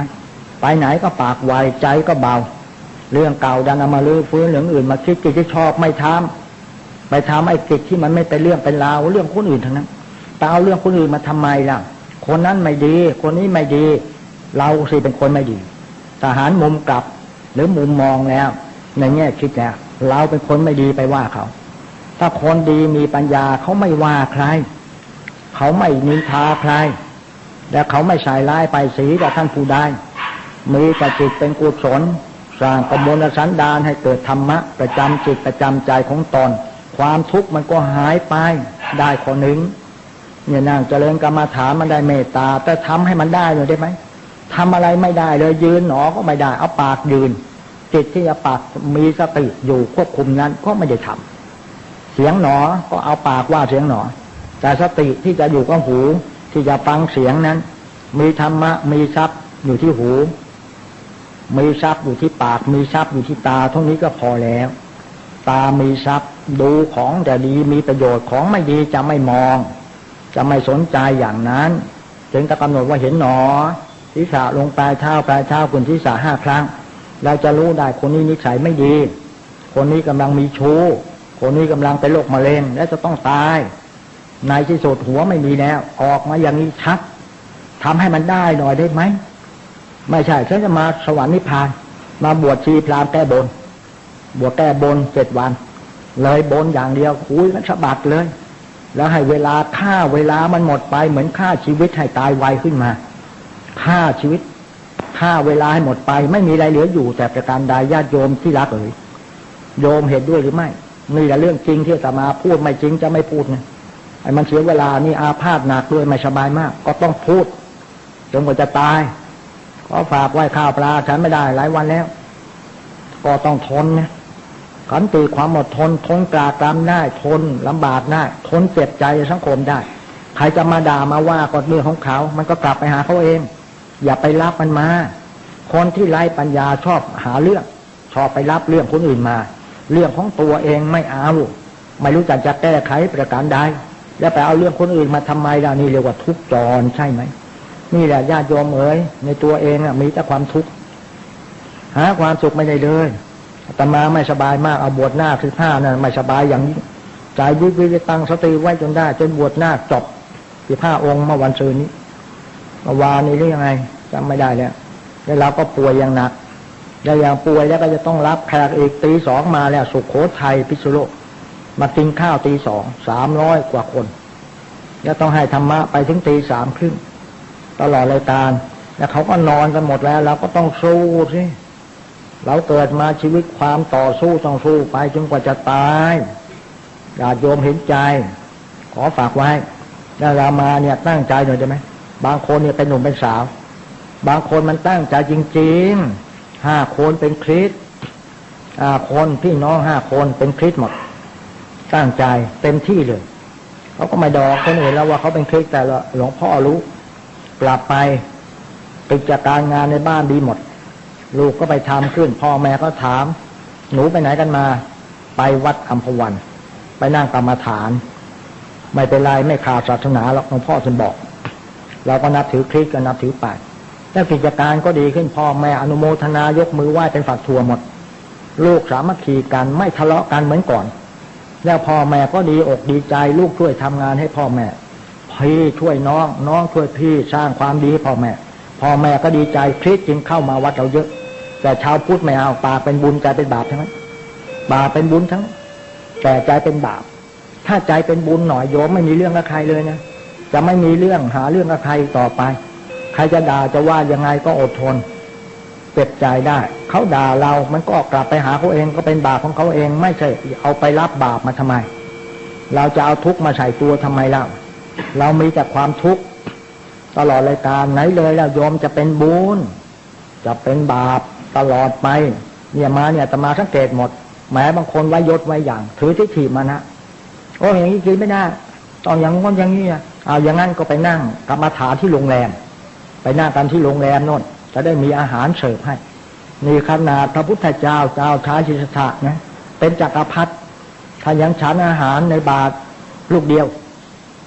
ขนมข้าวต้มปนกันหมดเลยไม่ต้องไปเดือดร้อนใครแล้วก็เสวยพระกยาอาหารเวลาเดียวแล้วก็ช่วยเหลือประชาชนตลอดไปนี่ขนาดนี่ถ้าเป็นจักรพรรดิเราเป็นอะไรแหมถือทิฏฐิถือมานะอาตมาสังเกตคนที่มาที่นี่มากมายไม่ต้องมาเล่าอาตมาฟังอาตมาดูหน้าก็รู้แล้วเขาไม่ได้ผลเข เขาไม่ได้อานิสงส์แต่ประการใดจิตใจมันหดลดราคาจิตใจไม่เบิกบานหันษาแต่ประการใดไหนเลยแล้วจะได้อะไรล่ะคนที่ดีมีปัญญาเนี่ยเขาไม่ถือเนื้อถือตัวเลยพระพุทธเจ้าเคยถือตัวไหมไม่เคยถือเลยแขกมาก็ต้องรับยินดีต้อนรับเสมอไม่รังเกียจแขกแต่ประการใดออกมาอย่างนี้ชัดเจนนี่เห็นไหมบางคนไม่มีธรรมะรู้เลยคนไหนได้ธรรมะขาดเหตุผลจะขี้เกียจก่อนพอไม่เอางานเอาการเนาะใครจะมีงานข้าก็ไม่รับรู้แต่ใครทะเลาะกันแล้วขยะจะไปเรียนรู้ไอ้เรื่องบ้าๆบอๆของเขาคนไร้ธรรมะชอบรู้ไอ้เรื่องไม่ดีเรื่องบ้าๆบอๆคนบ้าบอมีมากเหลือเกินดูหนังสือพิมพ์ถ้าลงเรื่องพระเรื่องอะไรเรื่องเร็วๆแล้วก็อ่านกันติดตามอ่านกันแต่พระที่สร้างความดีให้กับประชาชนเขาไม่เคยลงหรอกหนังสือพิมพ์มันบอกว่าพ่อขายไม่ดีเรื่องดีนี่ไม่มีใครอ่านก็คำนวณประชาชนได้ประชาชนชอบความชั่วของคนอื่นชอบติดตามอ่านไอ้คนนั้นข่มขืนทำเราเนี่ยชอบอ่านแล้วก็เอามาเล่ากันเอามาเล่าสู่กันฟังแต่ที่ไปปฏิบัติธรรมะได้ดีมีปัญญาแล้วทำให้รวยสวยดีไม่มีใครไปเล่าไม่มีใครไปลงหนังสือพิมพ์เพราะไม่มีคนอ่านก็แสดงสรุปผลงานว่าคนเดี๋ยวนี้ไม่ชอบผลดีไม่ชอบความดีชอบแต่ความชั่วชอบอ่านความชั่วเอาไว้ในสมองความดีของใครไม่ได้ดำเนินการเอามาใช้ในตัวเองแต่ประการใดคนประเภทนี้มีมากในสังคมคนไทยนี่แหละสังคมคนไทยเนี่ยเป็นอย่างนี้อาตมาจะกล่าวว่าประเทศไทยศาสนาเจริญไม่ได้เจริญวัตถุแข่งกันสร้างวัดแข่งกันสร้างโบสถ์แข่งกันกระทั่งชาวบ้านก็ไม่เคยมีเงินสร้างโบสถ์มาต้อง10 ปีรู้จักเสร็จโบสถ์ราคาเป็น40 ล้านก็โบสถ์เนี่ยท้องถิ่นเราเนี่ยยากจนก็สร้างเล็กๆสร้างพออัตภาพของบ้านเหนือบ้านใต้จะได้ช่วยกันซ่อมได้สร้างซะใหญ่โตและแข่งกันแต่ธรรมะไม่เอาเลยอาตมาไปประเทศศรีลังกาเมื่อ2515ประชุมผู้สาพันธ์แห่งโลกลงจากเครื่องบินโคลัมโบแล้วก็รถเดินทางไปมีแต่กวางอีมั่งลิงข้างป่างชะนีเดินให้ไกวไก่ป่าเป็นฝูงเลยกระต่ายป่าเป็นฝูงเลยมีไหมประเทศไทยเอากินหมดแล้วตัดไม้ทำลายป่าฆ่าสัตว์ป่าหมดแล้วนี่ศาสนาประเทศไทยเจริญเนี่ยก็ป่าเป็นบุญใจมันเป็นบาปมันฆ่าสัตว์ได้ลงคอกระต่ายป่าก็กินหมดแล้วไก่ป่าก็กินหมดแล้วที่วัดนี้ตะกอนนี้ไก่ป่าเยอะกระต่ายป่าเยอะไม่มีแล้วสักตัวเดียวมันก็คงหมดไปตามสภาพของกฎแห่งกรรมจากคนเราไม่มีบุญวาสนาเป็นบาปเป็นกรรมที่จิตใจของเขาจึงได้สร้างบาปได้ลงคอขาปราศจากเมตตาดังที่กล่าวแล้วเช่นเดียวกันญาติโยมทั้งหลายเอ๋ยเรามันมีแต่ความทุกข์เรามานั่งเจริญกรรมฐานเพื่อให้พ้นทุกข์ให้มีความสุขความเจริญในจิตใจบ้างเนี่ยอย่างคริสเนี่ยเข้ามาเนี่ยแล้วก็เข้ามากันเยอะแยะหมดบอกหลวงพ่อค่ะฉันตั้งแต่มานั่งกรรมฐานที่วัดหลวงพ่อเนี่ยครอบครัวฉันมีความสุขมากแต่ก่อนเนี่ยพ่อบ้านฉันเนี่ยเจ้าชู้แล้วก็เล่นการพนันไม่ค่อยเอาใจใส่ลูกเลยนะหลวงพ่อนะฉันไม่ได้บอกกับหลวงพ่อเราว่าฉันเป็นคริสฉันมีทุกข์เขาลือกันเลยฉันก็มาแต่ฉันมานั่งกรรมฐาน7 วันแล้วก็มา7 วันแล้วก็นั่งได้แผ่ส่วนบุญแผ่ส่วนกุศลฉันกลับไปแล้วฉันไม่เคยทะเลาะกับผัวเลยฉันไม่สนใจแผ่ส่วนบุญให้เขาแล้วก็ดูลูกต่อไปลูกก็ดีหมดหนักข้าวทำยังไงโยมพ่อบ้านกลับเหมาเลยเลิกเจ้าชู้เลิกเที่ยวเลิกเล่นการพนันเอาใจใส่ลูกอาศัยเมียขึ้นนี่อานิสงส์ได้คือความสุขมันแก้ไขทุกข์ได้เนี่ยอย่างนี้นะแล้วเขาก็มีความสุขนี่คือคริสเนี่ยเดี๋ยวโรงพยาบาลเฉลุยก็จะมาที่นี่2 รุ่นเพราะจะมาหลายรุ่นไม่ได้เพราะตารางมันเต็มเอามาเข้ากับกองทัพบก3 รุ่นเนี่ยส่วนมากเขาเป็นคริสไม่จะเป็นพุทธแต่คริสก็ยอมรับเฉพาะที่นี่เนี่ยยอมรับที่นี่แหละพุทธเหยียบโทเอาไว้ที่เท้าพุทธโทคือพระพุทธเจ้าต้องอยู่ที่จิตใจไม่ใช่อยู่ที่เท้าโยมเนี่ยมาเนี่ยหลายเจ้ามาจากพุทโธเอาเดินจงกรมพุทโธเนี่ยเหยียบลงไปพุทเหยียบโธพุทเหยียบโธขนาดนี้ลูกพระพุทธเจ้าอยู่ฝาผนังเขายังไม่นอนหันเท้าไปที่ลูกพระพุทธเจ้านะเขาเคารพบูชานะอย่าทำอย่างนั้นเลยแต่มาทำมาก่อนแล้ว10 ปีพุทเหยียบโธพุทเหยียบโธมานานแล้วเลิกแล้วไปเจอหลวงพ่อในป่าครับหลวงพ่อบอกอย่าทำตรงนั้นเลย เป็นบาปนะหมิ่นเหม่ต่อผู้มีบุญคุณกตัญญูตเวทีท่านบอกไว้ชัดเจนแล้วเราก็เลิกตั้งแต่นั้นมาเราจึงเจริญมาอย่างนี้เจริญด้วยความสุขเสื่อมไปด้วยความทุกข์ทุกข์ก่อให้มันหายจากตัวไปเนี่ยสภาวะทุกข์คือเกิดแก่เจ็บตายมันเป็นสภาวะทุกข์จริงๆโยมเอ๋ยอาตมาเนี่ยไม่สบายมีแต่ความทุกข์ตลอดในการหาความสุขไม่ได้เลยไม่อยากได้อะไรเลยถ้าเรามีป่วยหนักเจ็บหนักมันจะออกมาในรูปแบบว่ามีแต่ความทุกข์สภาวะทุกข์มันเกิดขึ้นในตัวเราแล้วเนี่ยเราจะไม่มีความสุขเลยปวดก็เป็นทุกข์ไข้ขึ้นสูงก็เป็นทุกข์หาความสุขไม่ได้เลยปวดศีรษะเป็นกำลังก็ตั้งสติไว้ทนต่อเวทนานั้นแล้วเราก็กำหนดเวทนาได้การปวดก็ลดน้อยลงไปถอยลงไปนี่สภาวะทุกข์เนี่ยแก้ตรงนี้จิตใจเป็นทุกข์เราก็แก้จิตใจทำจิตใจให้ดีทำให้มีปัญญามีสติควบคุมจิตได้ไว้หน่อยได้ไหมถ้าทำได้แล้วสภาวะทุกข์หายไปทุกข์มันจะหายออกจากจิตใจจิตใจจะมีความสุขในเมื่อจิตใจมีความสุขเช่นนี้แล้วทำอะไรไม่มีทุกข์มีแต่ความเจริญรุ่งเรืองฝ่ายเดียวเท่านั้นนี่ตรงนี้เป็นจุดสำคัญสำหรับผู้ปฏิบัติถ้าโยมมาปฏิบัติไม่ได้นึกตรงนี้ไม่ได้ผลจะไปเอาสวรรค์นิพพานไม่ได้ผลแน่ๆไปสวรรค์นิพพานได้ยังไงจิตใจยังเป็นบาปอยู่เลยยังไม่เป็นบุญเป็นกุศลยังไปติตำหนิคนโน้นตำหนิคนนี้บาปบอคอแตกอย่าไปถือใครเขาถือตัวเองว่าตัวเองเนี่ยไปว่าใครเขาหรือเปล่าตั้งสติไว้เดี๋ยวก็จะสงบนี่แหละรู้จริงยิ่งสงบปราลบธรรมจะไม่ว่าคนอื่นอีกต่อไปมีอะไรก็ทานให้มันอิ่มไปแล้วก็ตั้งใจปฏิบัติเท่านี้เองนะมีอะไรก็เป็นคนเลี้ยงง่ายเขามีอะไรให้เราทานยังไงทานอย่างนั้นบางคนเนี่ยคนไม่มีหลายประเภทบางคนก็พูดดีบ้างไม่ดีบ้างมาพูดน่ากินบ้างไม่น่ากินบ้างอย่าไปสนได้ไหมถ้ามันโยมไปสนใจเรื่องนี้โยมไม่ต้องปฏิบัติเลยนะได้บาป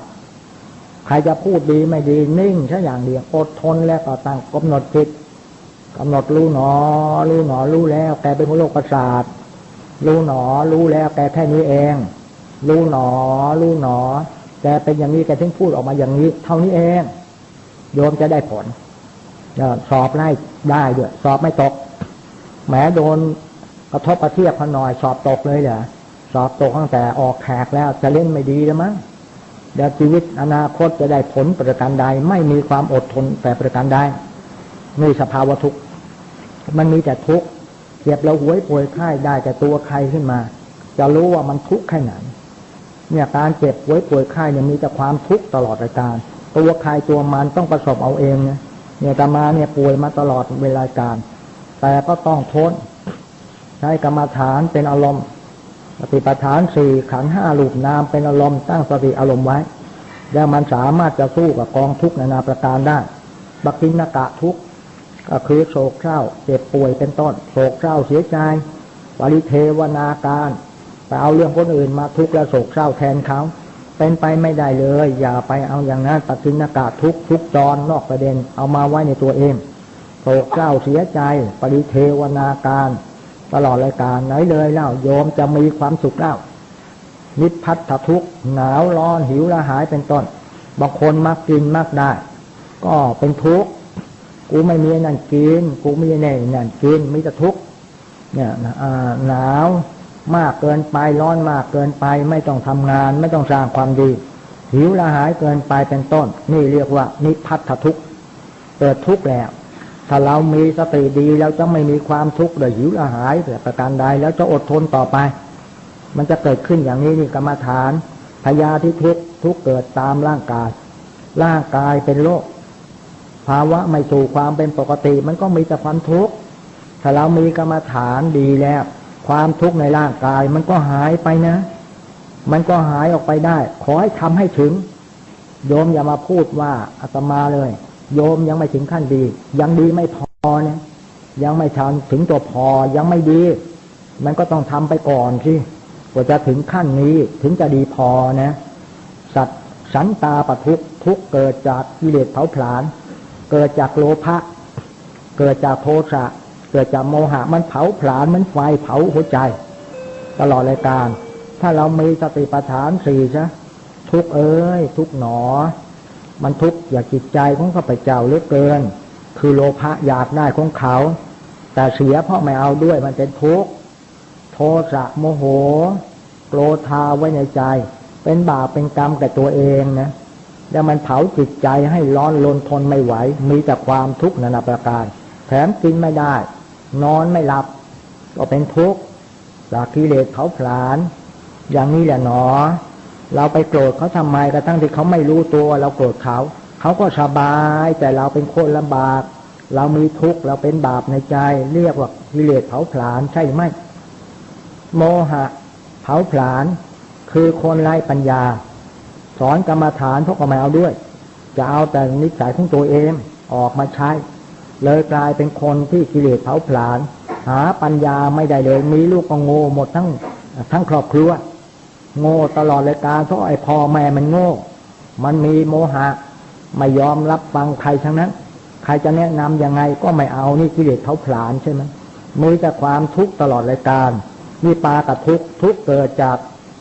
ผลบาปกรรมที่ตนทำไว้ได้กับตัวอาตมาหมดแล้วนี่เนี่ยเกิดจากวิบากกรรมที่เราทำไว้หักคอนกตกปลาเผาเต่าแล้วเอาข้าวไปให้พระเอาไปกินซะเอง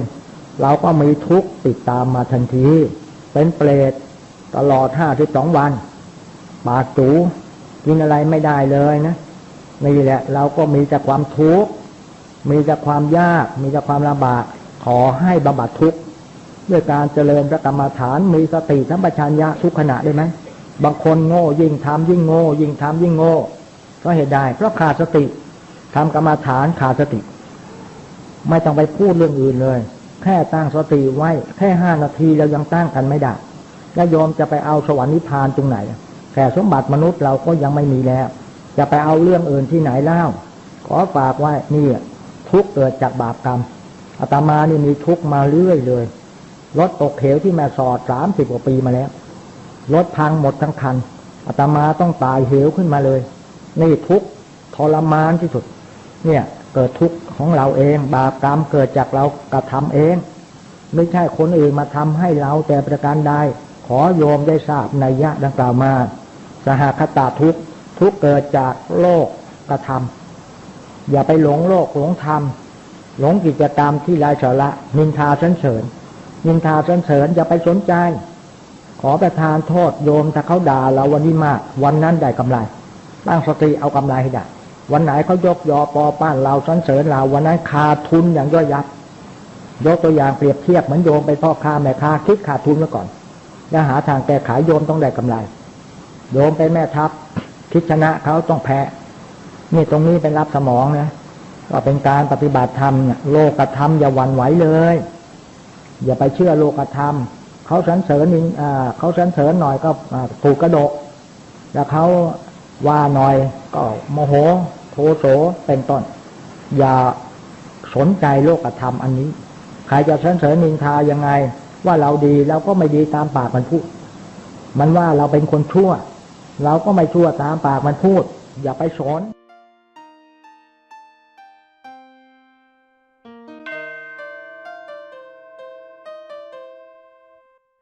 ความดีย่อมมีอุปสรรคความดีต้องลงทุนความลำบากคนทำดีแล้วไม่ได้ดีนั้นส่วนมากทำผิดหลักเพราะทำดีไม่ถูกเวลาบ้างทำดีไม่ถูกสถานที่บ้างทำดีไม่ถูกบุคคลบ้าง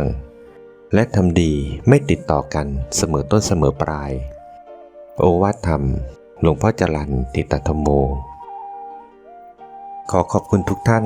ที่ได้สนับสนุนช่อง YouTube ธรรมะธรรมดาด้วยครับทุกครั้งที่ท่านดูอย่าลืมช่วยกันกดไลค์กดแชร์เพื่อเป็นการทำให้คลิปธรรมะของเราได้มีการเผยแพร่ออกไปมากขึ้นและที่สำคัญอย่าลืมกดติดตามช่องธรรมะธรรมดาด้วยนะครับขออนุโมทนาบุญกับทุกท่านที่ร่วมรับฟังด้วยกันครับสาธุ